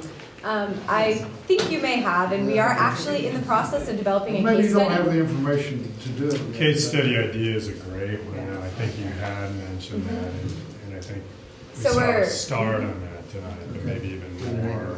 So we're close to finished with the case study that we've been working on for a couple months. We're actually using Lens property because it's the first one of all of them that's come far enough through the process that we actually have an idea of the results. One of the things that we encounter is that we have a lot of estimates about what the savings are going to be, but those don't always jive with the reality of the savings. Well, that's okay. I mean, you give it your best shot. So one of the unfortunate things that held us up in the case of Lens case study is that we're working with Portfolio Manager, which is a federal tool, to track energy savings information and look at the historical case versus the current one. Yeah. And the government shutdown actually happened right when we were getting utility bill information entered, so we had to wait for the government shutdown to conclude before we could move forward with that. But it is absolutely a great suggestion. It's something that we're pursuing with all of our programs. So I hope to have something concrete in front of you very soon. Question. Yeah. The case study that you have for the 248 unit HOA, which pricing schedule do they get? They get the original one or they get the new incentives? They get the original one. It's based on the date that they submitted their application to us. Because you can understand some customers, wouldn't be me in particular, but I go and do this program here and all of a sudden I get new pricing and it's like going to Nordstrom's and all of a sudden the tie costs a lot less. I'm not happy. So. It's certainly an understandable circumstance. And I think, what we're hoping we can do is reach out to some customers who might have more opportunity on their property, who could even benefit still from the additional incentives. Buy more, I see. Upsell you. Smart. Have we set specific goals for each of these programs, and are we on track to reach them? Yeah, we have, and I'm sorry that I don't have those included, and I should. For our multifamily program, I would say that we're on track, especially in terms of kilowatt hour and therm savings and the number of programs that we have in our pipeline. For our small commercial program, we're a little concerned about that. And if you look at the update from last month, I talked a lot about some of the changes in code that are having an impact on that. There have been just some significant changes in the way that they have done business historically relative to how we're doing it now. So that really is a big, significant driver behind the incentive redesign issue, is that we're finding that not only do we have to get more people than we thought we might have had to, but we have to really do a good job convincing those people to go deeper than they have been. So it's something that we're working hard on. We're putting a lot more money into outreach, a lot more effort into outreach, trying to redesign the incentives, really upsell the availability of the financing program, and we're hopeful that those will have some impacts soon. One thing that I should also mention, although that's coming up, I think, a little bit later, is that the Public Utilities Commission is actually in the process of doing something called a Goals and Potential Study. Every now and then, they take a look at what the demand is going to be over the next 10 to 15 years. They try and estimate how much potential there is for savings in the marketplace. And because of these very significant code changes that have taken place, particularly that will be coming online in 2014, I think that there will be a recognition in the kinds of goals and savings that they're projecting moving forward, that there may have been some overestimation in some of these sectors that have historically had very high savings opportunities, primarily because of lighting technology. So. Okay.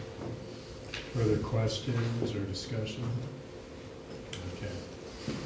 Thanks, Becky. So items 8, 9, and 10, you briefly referenced discussion of a series of third agreements relating to the energy efficiency program. Yes, and there's actually no PowerPoint for this, so I'm going to share some relevant portions of staff reports for you. So the first agreement that is on the agenda for tonight is the third agreement with the Association for Energy Affordability. Just again, for a little bit of context, Association for Energy Affordability, or AEA, has been our program partner on the multifamily program from the start. The first contract that we brought was on October 4th for an initial small starter contract to help get our 2012 program up and running. On February 7th, we brought a second contract, which was the same amount, $106,000, to really give them a robust role in the implementation of the multifamily program. AEA provides an instrumental role for us.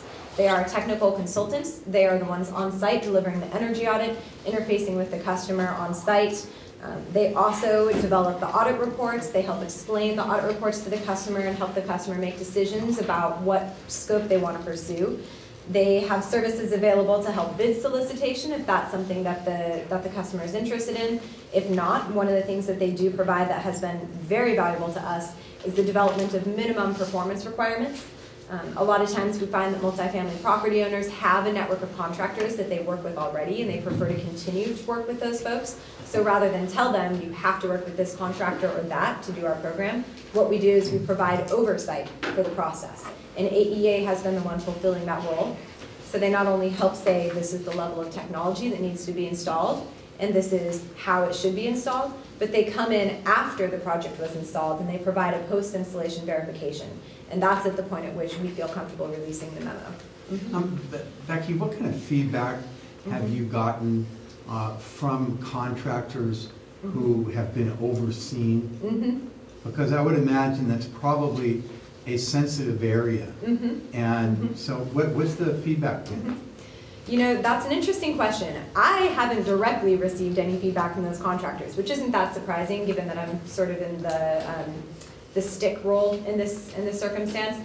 But one of the contractors that we did work with, actually on Len's property, has helped to refer us to other possible opportunities and has actually served as sort of a liaison for us in the future. So that's good feedback. In at least that circumstance, I think that was very positive. We are careful to not make a statement about the quality of the contractor in particular, but we speak very specifically to whether or not their installation services met the minimum performance requirements, which we actually ask them to sign a document saying, yes, I understand these minimum performance requirements and will install according to these specifications. So we try to keep it as neutral as possible, but I can understand that for some that may be an uncomfortable relationship. Or not. Since it's a sensitive area, it's one, I think that, and an important area, it's one to be able to tread the right way in so that we don't unnecessarily alienate a sector of the business community, contractors, that fundamentally we have an intimate relationship with and that we need. So our overseer, we would want not only to be able to have the quality control sufficient, but the bedside manner not alienated. One thing that I also really want to underscore is that we are just getting a tremendous value out of the folks at Association for Energy Affordability. They're a nonprofit organization. They've been working on multifamily buildings for decades. They literally wrote the book on the Building Performance Institute standards for multifamily, which are the preeminent standards that are used for multifamily energy efficiency projects. And they have been a tremendous partner for us. So I have no hesitation in bringing forward the recommendation that we continue to support their role in this program. The recommendation tonight is to approve a third agreement for $106,000 for Association of Energy Affordability. It would continue to support them in the role of technical consultant, serving to deliver the energy audits and reports, interface with the property owners, and provide that post-installation verification for the work. And again, I would recommend that this agreement be approved. Are there any questions? And do we want to take these one at a time in terms of your presentation? Yes, and I also would be remiss to not allow Andy, who has graciously come this evening, to step up and at least wave and say hello, because if you have any questions about AEA, he's available to answer them. I am, and thank you very much. I'm not going to add too much. He's done a great job of describing what our role is, and the program's been rolling out very smoothly. We feel great about the way that it's been going. So rather than taking any time to plug, I'll just address that one very astute comment that you made, which is the contractor relationship for us. That's something that we've been in managing contractor that bedside manner is something that we've developed over 20 years, and it is critical, you're right, very much so, to effective implementation of any scope of work. And we have great relationships with hundreds of contractors, and we view them very much as our partners, and we treat them very much as our partners. So rather than coming in with a dominant hand saying, you didn't do this right, you didn't do this right, we work very much in tandem with them. And it is a delicate balance, and it is critical to the success. So thanks for pointing that out. So we're looking forward, hopefully, to continuing our relationship. It's been great working with MCE. One of the kind of, we've done a lot of programs for a lot of different utilities and local governments, and one of the great things about working with Becky and her team is the nimbleness with which they are able to move and make decisions and then act on those decisions. Becky's able to take our feedback and turn that into action almost as fast as she can talk. Right out of my mouth. I deserve that. That's a good thing. That's a bonus. And that's fast. Okay, so any further discussion on item 8? Okay, that's an action item for approval. So move the staff report. Second. All in favor? Aye. Opposed? That carries. Okay, next is Community Energy Services Corp. Yes, Community Energy Services Corporation. Again, an organization that I can say without hesitation that we're receiving tremendous value out of. Community Energy Services Corporation has been delivering small commercial specific energy efficiency programs in the community for many years. They have a lot of experience in Marin. They really understand the Marin community, and they also are very close and familiar with the community of Richmond, being that they're also based out of East Bay. We first started working with Community Energy Services Corporation actually on the scope of our multifamily program in November 1st of 2012. This board approved the first agreement that we had with them. At that time, their emphasis was specifically working on lighting assessments and helping us to estimate the savings associated with the lighting upgrades for multifamily properties. We quickly saw the value of this organization. In addition to that, we saw that they were a real presence, an existing presence in the marketplace, and had a lot of opportunities and networks that we could leverage by choosing to work with them. On March 7th, this board approved the second agreement with Community Energy Services Corporation, which really cemented their role as the primary program administrator for our small commercial program. Smart Lights is the program that is offered through Community Energy Services Corporation, and it has served as a turnkey program for us. They handle soup to nuts aspects of program implementation. They go out and find customers for us and work on customer intake. They provide energy audits on site. They don't actually do the installations, but they work with the third party, with a network of contractors who have agreed to abide by program terms, have agreed to have someone come look over their shoulder to make sure the installation is done correctly, and in some cases have also agreed to work with workforce training graduates. They also, as I mentioned, come back in at the end of the project and provide installation verification and really handle the customer relationship and program management aspect of this. We've had a great relationship working with Smart Lights. They've proven a strong willingness to troubleshoot and to help really look into the program, find out what's working and what isn't working, and help make us recommendations for moving forward. Their insight has been instrumental in redesigning the incentive structure, and they have also been really helpful in continuing to brainstorm and to enact different ways to try new program outreach mechanisms through stepping up to provide presentations, even though that wasn't originally contemplated as part of their scope. They have been very active in reaching out to organizations such as the Richmond Chamber of Commerce, 23rd Street Association, and et cetera, to make sure that property owners are knowledgeable and aware of the offerings that we have. I should also mention that the small commercial program has been jointly implemented with PG&E. This has been a benefit to the customer ultimately so that they don't have multiple program administrators knocking on their door offering them different program offerings. In this case, we have established a relationship with PG&E where we've agreed to basically share all of the basic projects that come in, which include things like lighting and refrigeration, but whole building projects come completely to Marin Clean Energy because that's the value add that we're really providing to this program. The County of Marin and the City of Richmond staff have been very engaged in this program as well. They've been instrumental. They have walked the streets along with Smart Lights to help get people engaged in the program, and Smart Lights has been very good about working alongside those folks as well. The requested contract amount we're bringing before you is $200,000. It represents 5% of the total energy efficiency budget and about 14% of the small commercial program budget. This is slightly more than what was requested in the second agreement, but I would also like to point out that the second agreement ran from March of last year until December of this year, where now we're seeking a full year worth of contract services. And also, again, Martin Bond from SmartLights has agreed to make himself available to answer any questions that you may have about his organization or about the program. So at that point, I would love to open up if there are any questions or if you have any additional thoughts. Any questions on this side? Martin, would you like to add? There's a question. Okay. Just a small point. I see that in the jurisdiction and value part of the contract, it just says Marin. It doesn't say Richmond. Oh, that's a good point. Omission. So this is our boilerplate contract language, and there may need to be some changes to this, so that's a good catch. This one. I just want to say thank you. It's been great working with Marin Clean Energy. We've been working with Marin since 2009. And it's great to have such a community support for this outreach, particularly around energy efficiency. It's something that a lot of folks in Marin and the city of Richmond really care a lot about. So it's been great, and looking forward to another year. Great, thanks. Entertain a motion on this side. I'll move to approve the third agreement between MEA and the Community Energy Services Corporation. And I'll second that. All in favor? Aye. Yes. Aye. Opposed? That matter carries.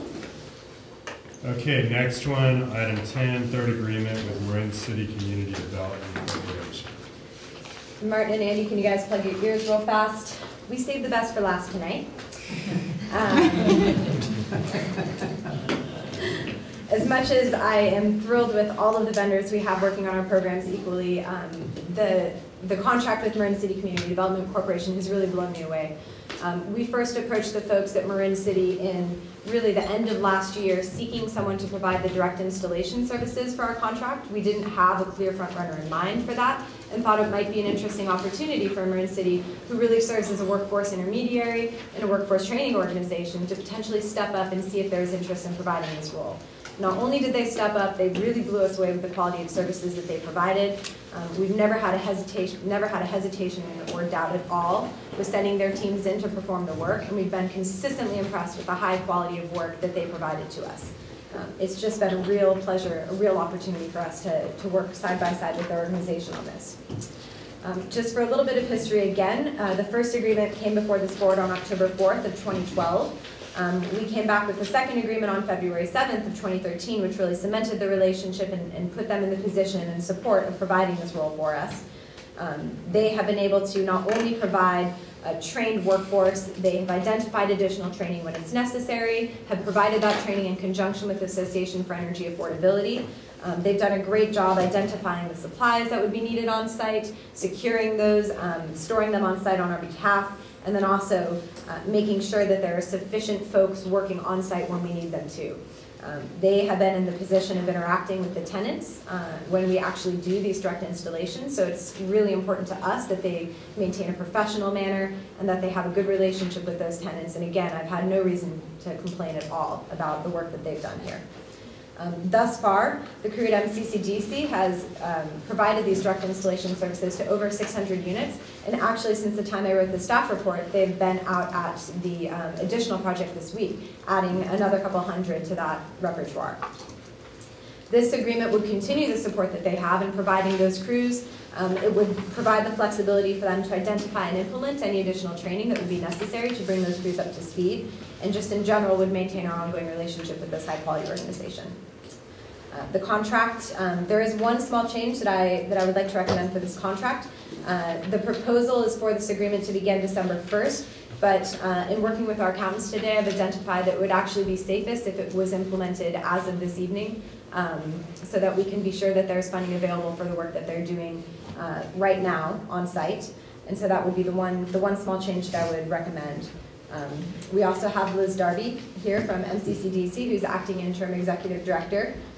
And I don't know if you want to say anything. I know you're kind of getting thrown into this as well. Yes, thank you again, and thank you for considering us. And I will tell you, we have had a wonderful working relationship, and I'm looking forward to that continuing in the next year. The impact that it has had on the community and individuals and the training that they've received so that they really can utilize those skills to empower themselves to get more jobs has been immense. And I just wanted to read something to you. I got this email from MCE saying it's the happy 1-year anniversary to Loan Projects, and that was sort of one of the first times one of our clients actually became involved with your organization. And he has subsequently moved on to work on some of the training programs that we have in the direct installs. So I sent him an email, I said, can you believe it's already been a year? And his response was, thanks, Liz. It really means a lot to me to have participated in such a major event for my family. Thank you so much for the door you opened for me. I will always be loyal to the CDC program and to the effort you guys put into helping the community take part in the development of our county. Thank you once again. I pretty much think that's it. Great. Thanks, Liz. Anything further, Becky? Okay, discussion on this item. I'd move the item, which is the third agreement with the Marin City Community Development Corporation for energy contract services as amended, making it effective forthwith rather than December. Well said. All in favor? Aye. Opposed? That matter carries. Thanks again, Becky. Okay, item 11, solar rebate program, low income distribution. Great, I'll try to keep it short and sweet. So on March 7th, 2013, your board approved a $10,000 budget allocation to provide $2,500 rebates to MCE customers who install solar panels. We subsequently at XCOM kind of further defined that program to include as eligible customers who purchase their solar systems as well as lease or sign PPA power purchase agreements. We also agreed to set aside half the funds for Richmond, so $5,000 for Richmond customers, $5,000 for Marin customers, and to limit eligibility to residential customers only. We kind of set this program aside for a second while we were exploring group purchasing, the thought that if we were to launch a group purchasing program, we would want to tie the two together. We've set group purchasing now on the back burner for the time being, and so we're ready to launch this program. But while we were doing the research around group purchasing, we realized that there's a real acute need for support specifically for low-income customers for solar installations. So we'd like to offer another provision, which is that we restrict eligibility for these rebates for the first 4 months to low-income customers exclusively, at which time, if there are still rebates available, then we could open them to other customers. As you likely know, low-income households pay a disproportionate amount of their income on utility bills compared to higher-income households. The more low-income customers are more likely to face credit barriers when trying to qualify for a solar lease or a power purchase agreement. In fact, in Richmond, the prevalence of housing built post-World War II means that it's actually more expensive for a low-income customer to install solar because of the features of their homes, including old roofs and electric service panels. And then the 4-month window is so that we have enough lead time for groups like Grid Alternatives that reach out to low-income customers to help them install solar, for them to get new projects in the pipeline as opposed to just improving the return on investment of existing projects. That's about it. Any questions? Yes. Do you identify the customers or the customers come to you? How do you? That's a great question. So there's a California Solar Initiative has rebates for low-income customers through the SASH and NASH programs. So we would basically just look for whether they had already qualified for those rebates, and that would be sufficient proof of eligibility. And then you make the outreach as opposed to them contacting you? So the way that I'm envisioning this working is that we'll work very closely with Grid Alternatives. They're actually the administrator for the SASH program in the state. So, we'll let them know that we're offering these rebates and projects that they're able to develop will come through our door. And then also in the multifamily outreach that we're doing on the energy efficiency side, there's a number of property owners who've expressed interest in installing renewable. We haven't been able to offer them anything for that, so this will also be an opportunity to reach out to them as well. And you anticipate the full 10,000 will be consumed by this approach? If it's not, then we could open the doors to other people. I don't think we'd have a hard time. That's my sense. Yes. Are you or have you put out some kind of a press release or information on this that I'd like to distribute it in my newsletter if you could. Pending your approval of this item. Yeah. Move the item. We definitely want to get it. I'll second. Okay, well, hold that thought. Public, any thoughts on this? Any other discussion? Okay, well, I think we do have a motion and a second. So all in favor? Aye. Opposed? That matter carries.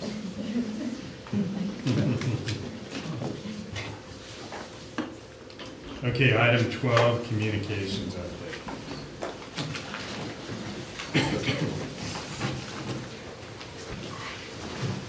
Thank you so much. So I have a brief presentation to go over tonight, and I'm going to start with the usual for the meetings. And our list has gotten so extensive that from now on I'm just going to show you the meetings between our last board meeting where I gave you an update and the current, and also we'll go over the meetings for the next month in case any of you are interested.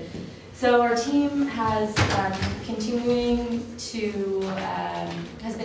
to go out to a variety of community events and meetings, not only in our service area, but also in the Bay Area and beyond. We'll get into a little bit of the beyond stuff in just a minute. And I'd like to thank our board members as well, because it's not just our staff who go out to talk about MCE and CCA, but it's also directors as well. And we love having you at those meetings. So if you're interested in any of them, feel free to reach out to me or anyone on the team. We can always give you more information. This is a list of the upcoming meetings that we have between now and December. And you'll see that this month we actually have a few meetings with other communities in the Bay Area for their council meetings. So I've created a slide to talk to you today about MCE expansion and CCA development. So obviously you all know that your board approved expansion of our service area, and we've been really busy responding to a plethora of questions about joining. And so I have just a brief update about what we've been hearing. The County of Napa did submit a letter of interest expressing their desire for the board to potentially consider moving forward with studying whether or not Napa joining would be feasible. So that's something that we'll be discussing at the December board meeting. We've heard from Albany, San Ramon, and Piedmont as well. We've had meetings with their staff and or elected officials already in each of those cities. And they've all scheduled council meetings November 18th, November 26th, and December 2nd to discuss MCE and the potential for joining. Looks like at this point Albany is really the furthest along. They have already created their staff report in which they are recommending that the council submit a letter of interest to our board expressing their desire to join. We've also been in conversations with staff from El Cerrito, San Pablo, Benicia, Oakland, and Dublin. So there have been lots of conversations going on, and I haven't even included any of the conversations that we've had with residents from other cities and towns that are interested in joining. And we do hear a lot from community-based organizations and just residents in the community who have heard about our program and are wanting to know how they could start their own CCA or potentially join ours. I also spent some time a couple of weeks ago in the Central Coast meeting with representatives from San Luis Obispo County, the cities and towns within that county, as well as Santa Barbara County. They are looking to create their own CCA program as well. San Luis Obispo is a little bit further along. You may remember we had a visit a few months back from representatives from Slow Clean Energy. And they are in the process of forming a stakeholder advisory group made up of elected officials, residents, and business leaders to begin the feasibility process. One of the things that we talked about in San Luis Obispo as well, or at least that they wanted to talk about, was the potential for joining NCE maybe a couple of years down the road if it turns out that they don't want to create their own CCA. But it's really exciting to see all of the conversations about CCA going around the Bay Area and California. And as Dawn mentioned earlier, next week we'll be in Chicago with representatives from across the United States to talk about this. So it's great, and I'm sure we'll have a good update from that as well. I wanted to talk to you today about our Deep Green program and some of the marketing that we're doing to increase Deep Green customers. You may remember that I reported out that we've had over a 40% increase in our Deep Green enrollments over the last year, which is huge, so we're really happy about that. Our Deep Green customers make up about 4% of our total electricity load, and we're really working right now to partner with the commercial customers who have signed up for Deep Green. And this is just a selection of some of the commercial customers in our service area who have chosen Deep Green. As a way to incentivize commercial customers to choose Deep Green, we created something called Deep Green Champions, and that's basically the name for a Deep Green commercial customer. And we offer them a variety of green image marketing options if they sign up for Deep Green. So the first thing that we do is we give them our Deep Green logo and allow them to use it on their website and product labels. We have Deep Green businesses already that have them on their storefront, so you'll see them around, but we are also having some new Deep Green customers who are using them for things like their invoices. There's a brewery in our service area, and they're in the process of creating coasters, cup coasters with our Deep Green logo on them as well, so it'll be exciting to see that at a local brewery. We've got co-branding opportunities for our Deep Green champions. We do outreach campaigns, our marketing events, and of course our advertising. And I'll show you some examples of these things in just a minute. We also have a website. One of the pages on our website features our Deep Green customers. I should reiterate that, of course, this is optional, so it's only for the customers who want to be featured in any one of these ways. We include them announcements on our social media through our Facebook and our Twitter pages. In our e-newsletter distribution, we can highlight the Deep Green customers, as well as in press releases, and providing them with a certificate of recognition for choosing Deep Green that they can put in their storefront and indicates the greenhouse gas reductions associated with their Deep Green choice. The last thing that we always remind them is that they can use the Deep Green option as a point or points for getting LEED certified. So this here is just a snapshot of our Deep Green Champions webpage, or part of it. You can see that we feature our Deep Green customers through a variety of rotating images when you go to the page. So this is just a sampling of a few of the different businesses that we've got up there. And we're working with more of our Deep Green customers to add to that. These are examples of some of the promotions. You can see our Facebook pages where we're promoting Deep Green customers, some examples of advertisements. And then you'll see that little Google Map thing that we're adding to our website as well. And in addition to just having a list of all the Deep Green customers, we have an interactive map, so you can click on it, and all of the little pinpoints represent Deep Green businesses in the service area. So I'm going to switch now to talk a little bit about energy efficiency marketing and communications. This is just adding on to what Becky was, of course, talking about earlier. So this is a snapshot of our energy efficiency website. We've got lots of information up there for customers to learn more about the programs that we're offering. You also should have seen these EE fact sheets at your seats, and these are about all of our different energy efficiency programs. So the multifamily, small commercial, single family, and each of them also have one side of the page dedicated to the financing program. We're really excited about marketing the Green Loan Program, and this might be the first time that you're hearing it as Green Loan or Green Home Loans, but that's really the financing program where you pay for your upgrade on your utility bill so that there's no upfront cost and no money down.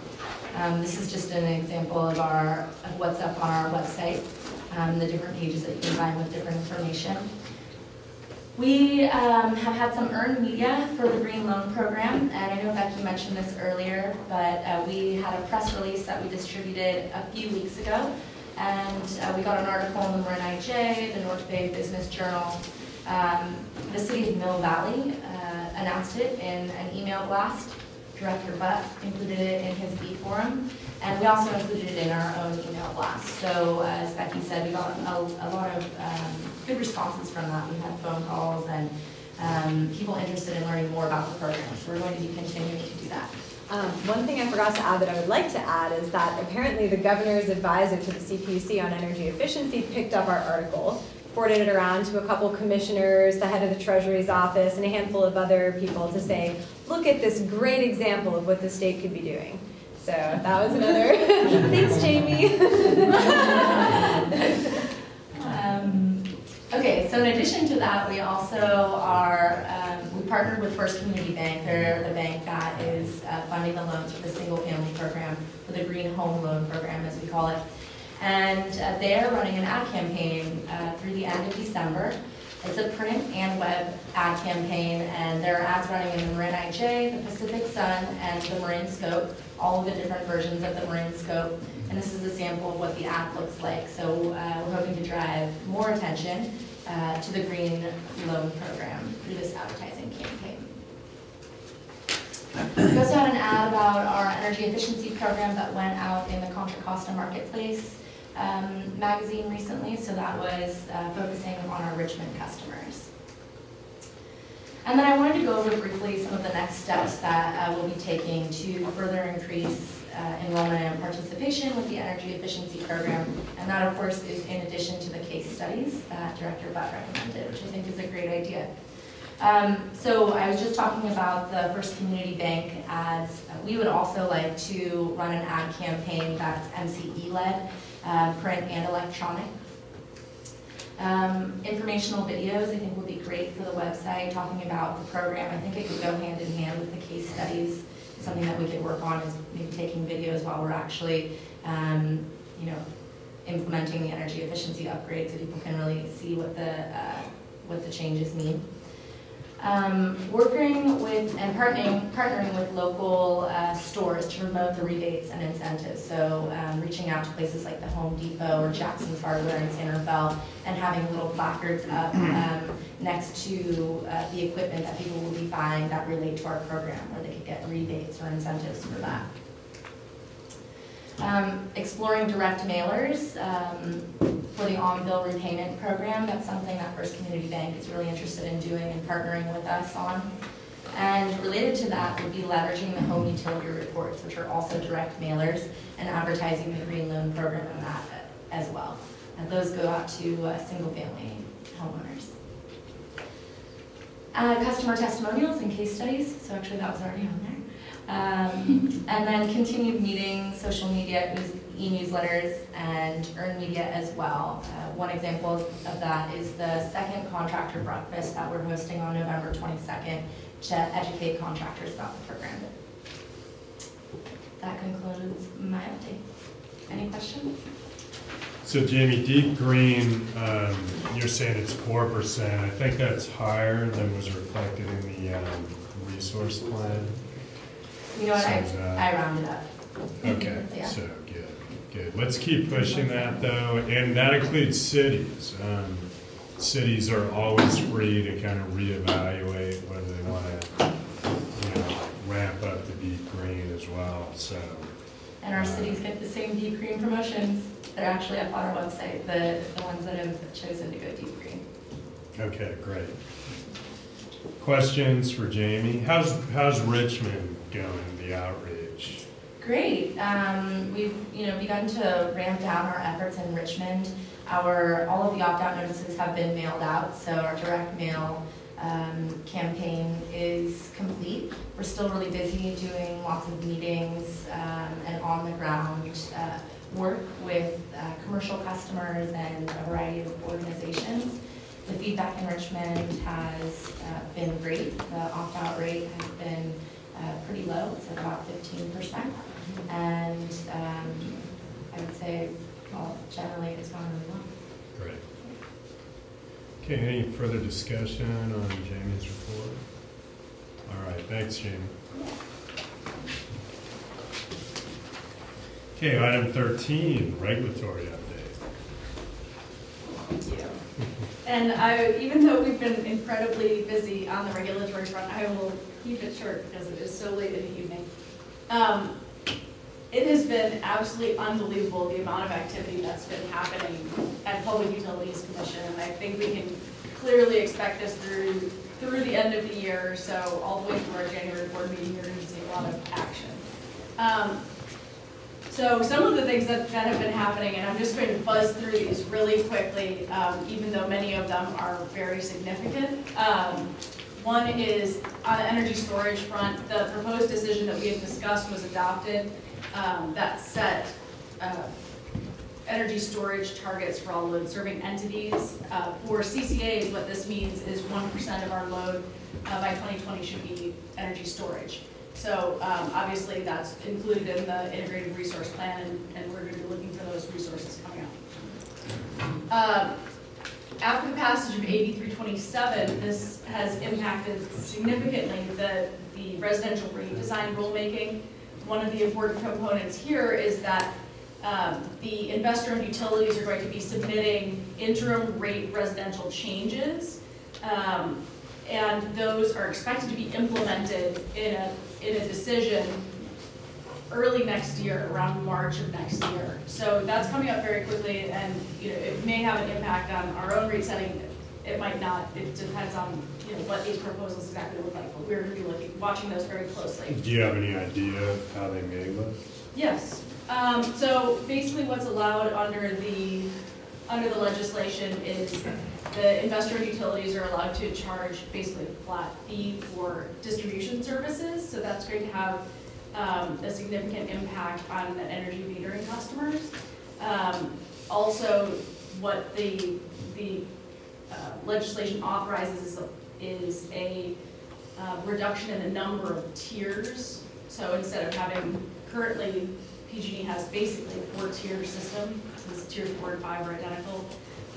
That could be going down to 2 tiers.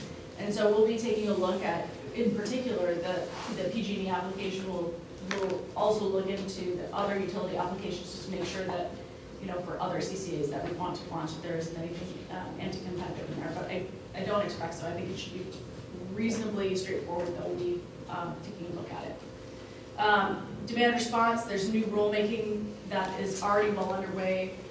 Greg actually presented at one of these workshops at the Public Utilities Commission, so we're going to be quite engaged on that. We are involved in a pilot as well on the demand response front. I don't know if you want to say anything about the... I think top of the conversation is the access to the data we need to administer demand response. That's a very big factor. It's on the mind of everyone. Yeah. So, in other news, on the long-term procurement proceeding front,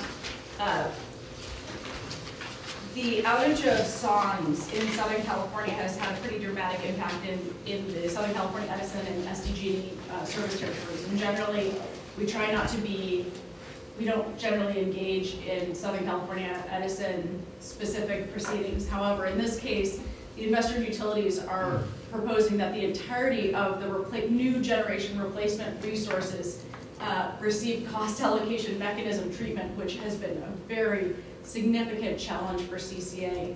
And in essence, the investor utilities want 100% of resources to receive CAM, but they're not taking into consideration that if a new CCA comes online, they're going to be bringing on new generation resources as well. So it's It has been a very challenging proceeding to be in. I don't know if CCA interests are going to be reflected. We are going to be doing briefing and comments on the proposed decision and engaging in that. But I think that overall, our objective is to find a more comprehensive fix regarding cost allocation mechanisms and CCAs. Because really this is tailored to energy service providers, so direct access. And just for a little bit of context there, direct access is a means by which basically commercial customers can receive non-utility generation service. So they opt in to direct access. There's a cap on the amount of direct access there is. And generally those are pretty short-term contracts, 2 or 3 years for ESP contracts. So what that means is many ESPs do not actually build new generation resources to serve that load. And we're in a very different position. So when we are bringing new resources online, our customers shouldn't have to pay a non-bypassable charge for this need to bring on new generation resources. So that's a much longer explanation than I intended. Sorry about that. On the cap and trade front, this is, I would consider to be a very significant victory for us. And the Weisz letter, a resolution recently was approved, which requires that the outreach and education be undertaken by CCSE. This is, the investor-owned utilities wanted to do the outreach and education on our customers' behalf as well. So for our customers and for their customers. We argued that that was not competitively neutral, that IOUs had not taken steps to incorporate our thoughts into the process. It was very minimal outreach. And the commission really took action and said that for 2013, CCSE is going to be implementing education and outreach. And so we find that to be very fair, competitively neutral, and there will be other decisions coming forward in the future which hopefully continue this trend. The next item that I want to bring up is the new energy efficiency rulemaking that just came out. It actually isn't even a rulemaking. It has been posted to the commission website and it's going to be voted on to become a rulemaking next Thursday. But we're already in the depths of reviewing the new rulemaking and taking a look at that. What's proposed is there would be an extension of MEA and all the other administrators' programs beyond the 2013-2014 cycle to include 2015, because starting in 2016, they want to do a pretty dramatic transformation of how portfolios are run.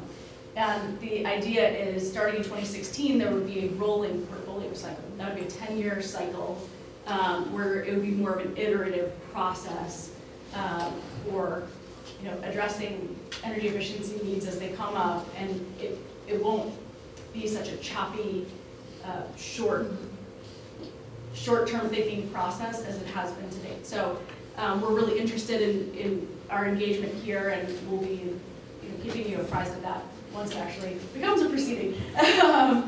And then the one item that I did want to talk to you about that's just a little bit more at length is the energy efficiency and CCA proposed decision. So how energy efficiency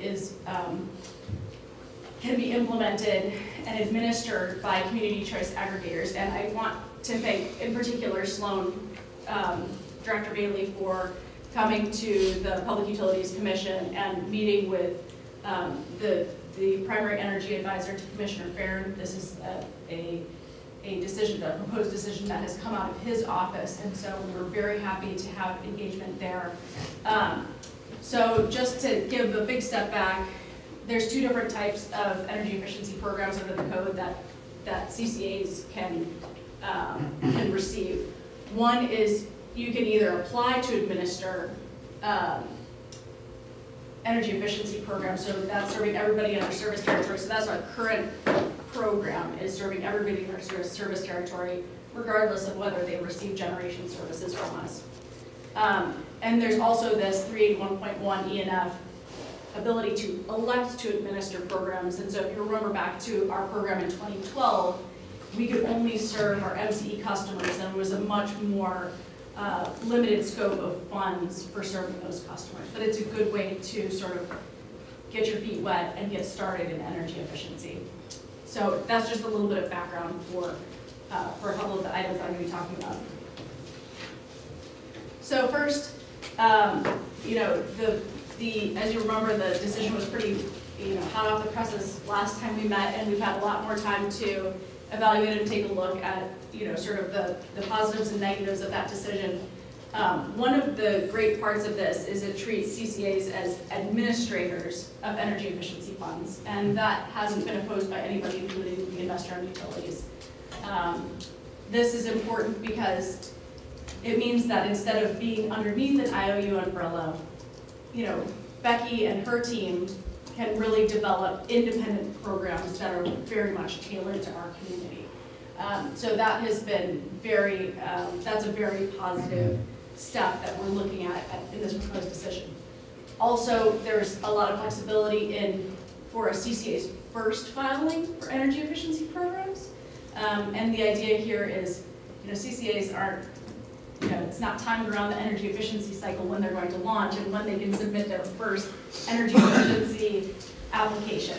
And especially now with these longer term cycles, you know, a new CCA wouldn't be able to necessarily align with those objectives. So this allows a new CCA to file their first energy efficiency application any time they want, and it would continue for the remainder of the cycle. Mm-hmm. And then they would have to sort of fall in line with everybody else for the subsequent cycle. So they give a lot of consideration to CCAs there.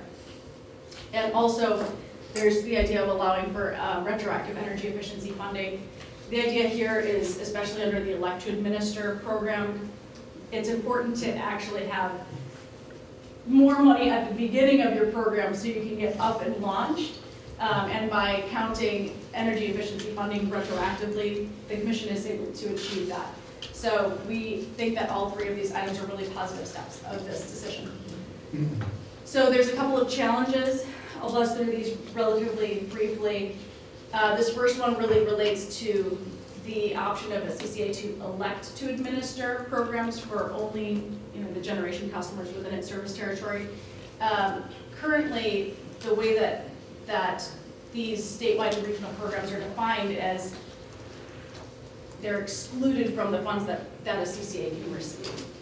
And by excluding, the way that they have defined statewide and regional programs basically means that there's no money left over for CCAs to be able to elect to administer programs. So the current definition excludes CCAs from 86% of the energy efficiency funding, and the proposed definition would make it much worse. So if you remember our first energy efficiency program where we elected to administer, I believe it was a $300,000 program over the course of the year, which is already pretty small when you're taking into consideration that you need to bring on a staffer, you need to get up to speed on the DEER databases and all the E3 calculators, something that Becky suffered through and survived. But we just need to make sure that there's really a viable chance for CCAs to get out of the gate when it comes to energy efficiency.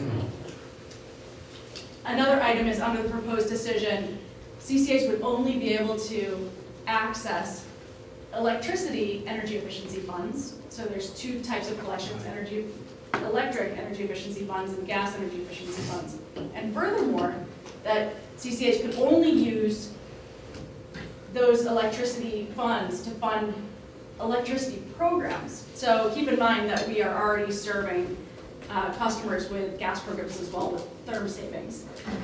But basically what this means is the idea of comprehensive retrofits where you would go in and have a one-stop shop with deep retrofits, that isn't feasible under that model. So either you would have to do just the low-hanging fruit of replacing light bulbs, or you could go and try to raise some money through grants or other complicated means in order to have gas programs. So it really creates a significant competitive disadvantage for CCAs. So we brought this up with the Commission as well.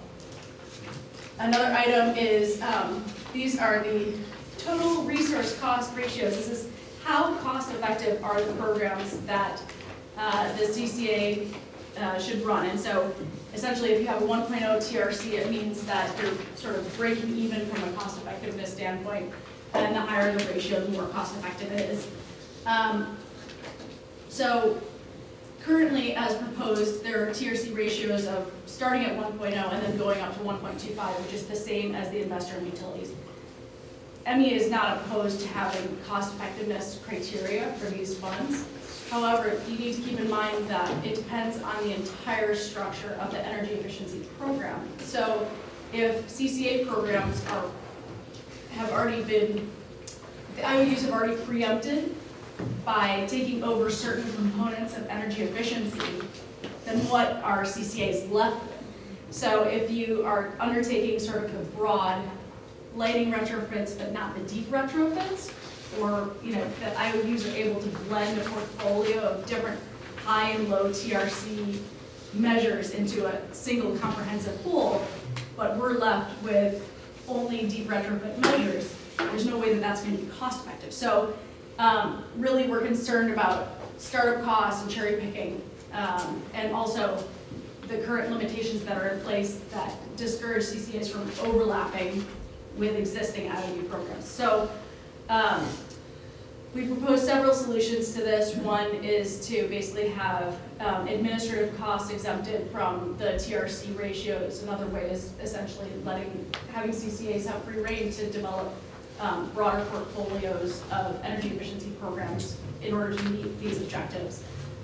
So we've also been raising that in our comments on the proposed decision. Another issue is that the proposed decision appears to want to apply all past decisions that were tailored for investor-owned utilities regarding energy efficiency to CCAs.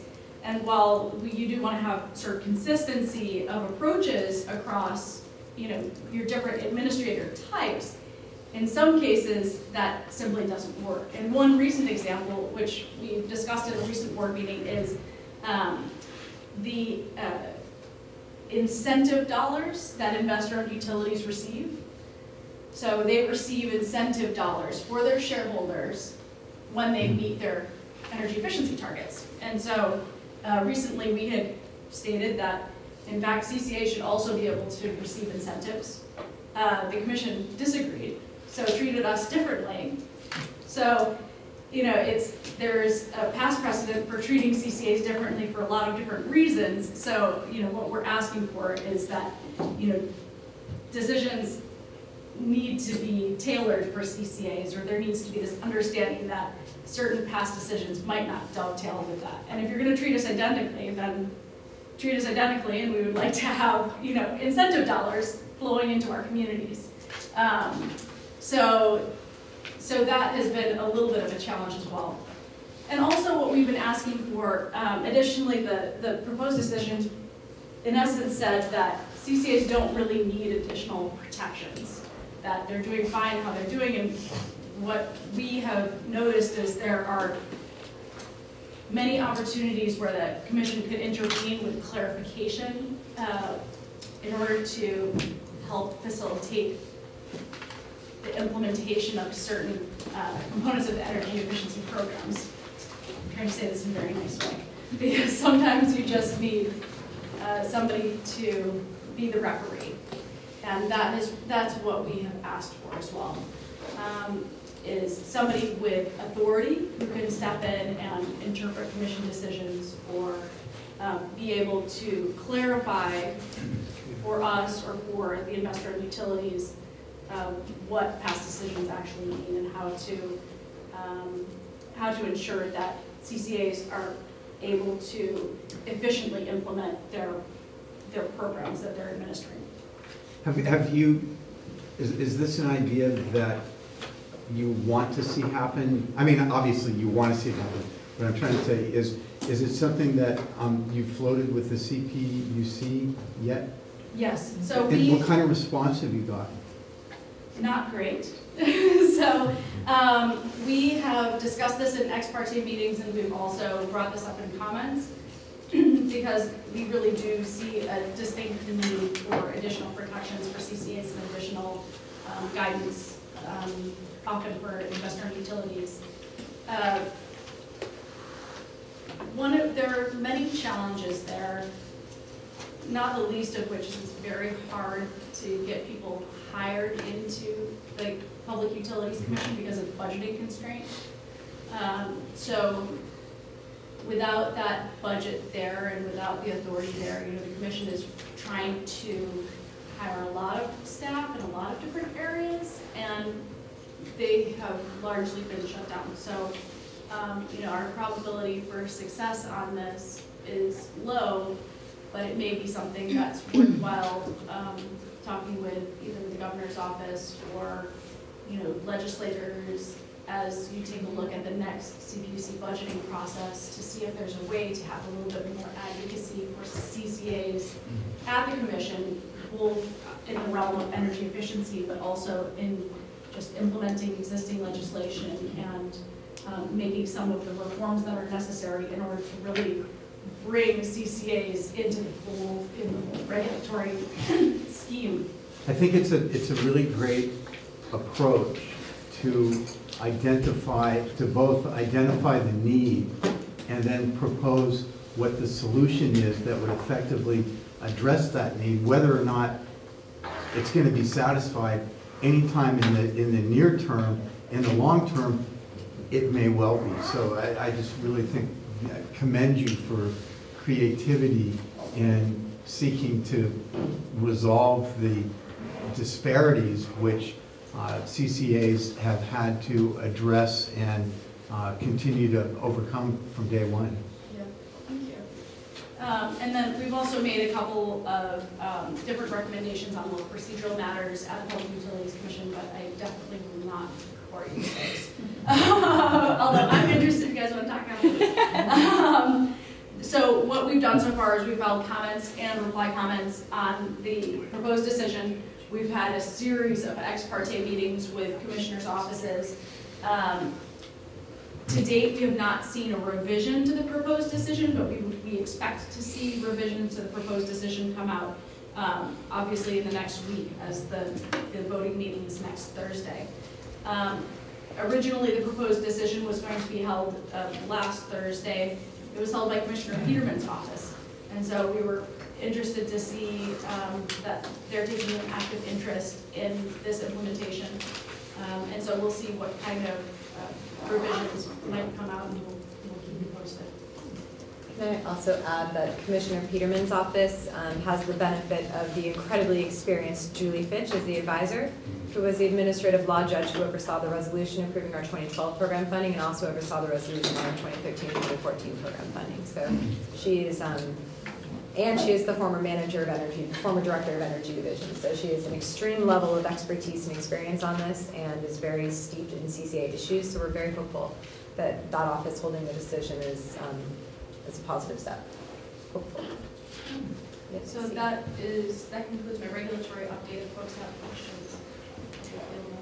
Questions for Beth? Yes, Lon. It's not really a question, but I wonder if I might just offer a couple of comments here. I did attend the meeting at the PUC, and it was my sense that they are genuinely engaged and thoughtful about this process in a way that was better than expected, frankly, just from my own experiences. They also, I had the sense that they were genuinely engaged in the idea of trying to be helpful to us, frankly. They want to be fair and at least give the appearance, the words they stated, give the appearance of trying to do the right thing here. I will say that each of these concerns were advanced, and we owe an incredible debt of gratitude to our staff here that are superb and presenting it. Let me just mention, for the sake of putting it out there in the public, that Beth, I thought that you were well prepared and a zealous advocate, and I was proud that you were out there. Becky, factually knowledgeable, A+ effort in the background. You're passionate, genuine. Dawn, organized to a T, professional and persuasive. You brought a great gravity to the meeting, and I'm persuaded if we get treated well, it will be largely because of the efforts of our people here. Great, thank you. And again, you're underscoring the importance that board members and families, ex-party meetings can make a difference as well, along with our great staff. Okay, well, thank you, Beth, as always. I have one question. Yes. Back there in the beginning, you talked about how in the future part of what we were going to have to do is storage. Does that mean like big banks of batteries kind of storage? there are so many different storage alternatives out there, and that has been one of the really interesting components of this storage proceeding, which is also run by Commissioner Peterman's office. She's very much on the cutting edge of storage and also EV, electric vehicle connections to the grid. There are one of the upcoming electric vehicle proceedings is going to be on her plate. She's also been running her EV docket. But for purposes of storage, yes, I mean, it could be cited either at some of the resources that we have. It could be cited, customer cited. You could take a look at, you know, it's a little bit too early to say, but, you know, EV storage capabilities that could be developed. You know, there's a pretty wide range, and so I think that as we're developing, we'll be reaching out to storage providers to see what can be offered. We're also already talking with Tesla. I don't know, Dawn, you want to chime in on any of our current? Yeah, I'll make a comment. Greg, you may also want to chime in. I know you're looking at some other things, but we have a pilot going with Tesla to identify customers that could benefit from shaving their peak usage during the hours of the day when there's a high demand. The battery storage pilot is also available to solar customers that just want to have a backup system in the case of an outage. So that's a really exciting program. We just had a meeting this week with Tesla, and we had about 8 different customers represented there in the meeting and participated to learn about the program and get informed and follow through if they're interested. So we're really excited about that. And I know that Greg's also been looking at some technologies that we might be able to incorporate on the procurement side of what we're doing. Do you want to say anything about that yet? Or? There's some great incentives right now where these systems can be installed at no cost, and we as an agency actually get credit for any customer-sided systems as well. So even though we're not required to have a plan until 2020 to have it installed, we should probably have the 3 megawatts we're required within the next year or two, I would guess, just by funding this out in the industry. And then the only sort of caveat there is the only thing that isn't applicable is pump storage, and the reason there is that it would basically dwarf the size of other new types of energy storage. So we're talking about sort of non-pump storage, energy storage opportunities. What's pump storage? Oh, that was discussed, sorry, that was discussed earlier in the meeting where you, on off hours, you pump water sort of up into a different reservoir, Right. and then on peak hours, the water flows through and you're able to convert that back into okay. energy. No, I got So that. sort of like the peak shaving type Yeah. opportunities. Okay. Thank you. Did you want to mention our Tuesday activities? Would you like to mention our Tuesday activities? Well, I mean, it was exciting for me. We had a meet and greet Tuesday with Commissioner Peterman of the California Public Utilities Commission, who actually traveled up to our offices at MEA and spent an entire afternoon with us to sit and learn about what we did. I had the pleasure of first interacting with Commissioner Peterman at the California Energy Commission. She was appointed there when I was working there before we came over here, and continue to be phenomenally impressed with her. She's young, but she's still pursuing her PhD. She's just incredibly smart, incredibly sharp, really grasps the issues more than most people I know in the market. So I don't know if you want to add anything, but it was, Yeah, and I think this is really demonstrating how much she's reaching out to a wide range of folks in the market. She's also having meet and greets with each of the investor-owned utilities, and but it really demonstrated an interest and willingness to understand community choice aggregation issues, both in our context and more broadly. Commissioner Peterman is incredibly bright and motivated. She's really a get it done kind of person. She's very impressive. She has really pulled together a really smart team. She has done an incredible job of pulling together smart and engaged advisors. So we'll look forward to sort of seeing how, how things develop as things come out of her office. But it has been interesting, the energy storage proceeding came out of her office, and it was, CCAs were very thoughtfully considered in that overall structure, because the targets are really, therefore, they end up being applied to all load-serving entities. But there are greater opportunities for the investor-owned utilities to implement certain storage solutions, whether it's distribution-sited or transmission sited, then CCAs would be able to. So there's a differentiation, demarcation there between what the targets are for CCAs and other load serving entities and the investor-owned utilities. And it was the dates by which we need to meet our targets were also slightly different. So everybody has to meet their targets by 2020. Investor-owned utilities also have interim targets. And a lot of this really reflects on CCAs are much smaller.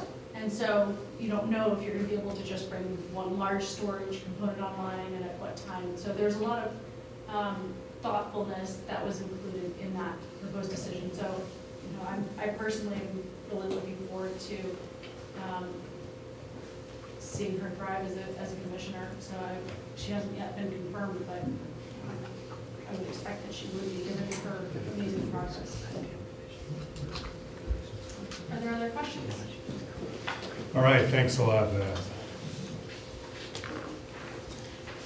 Okay, item 14, board member and staff matters. Pretty good of the order, seeing none. Adjourned.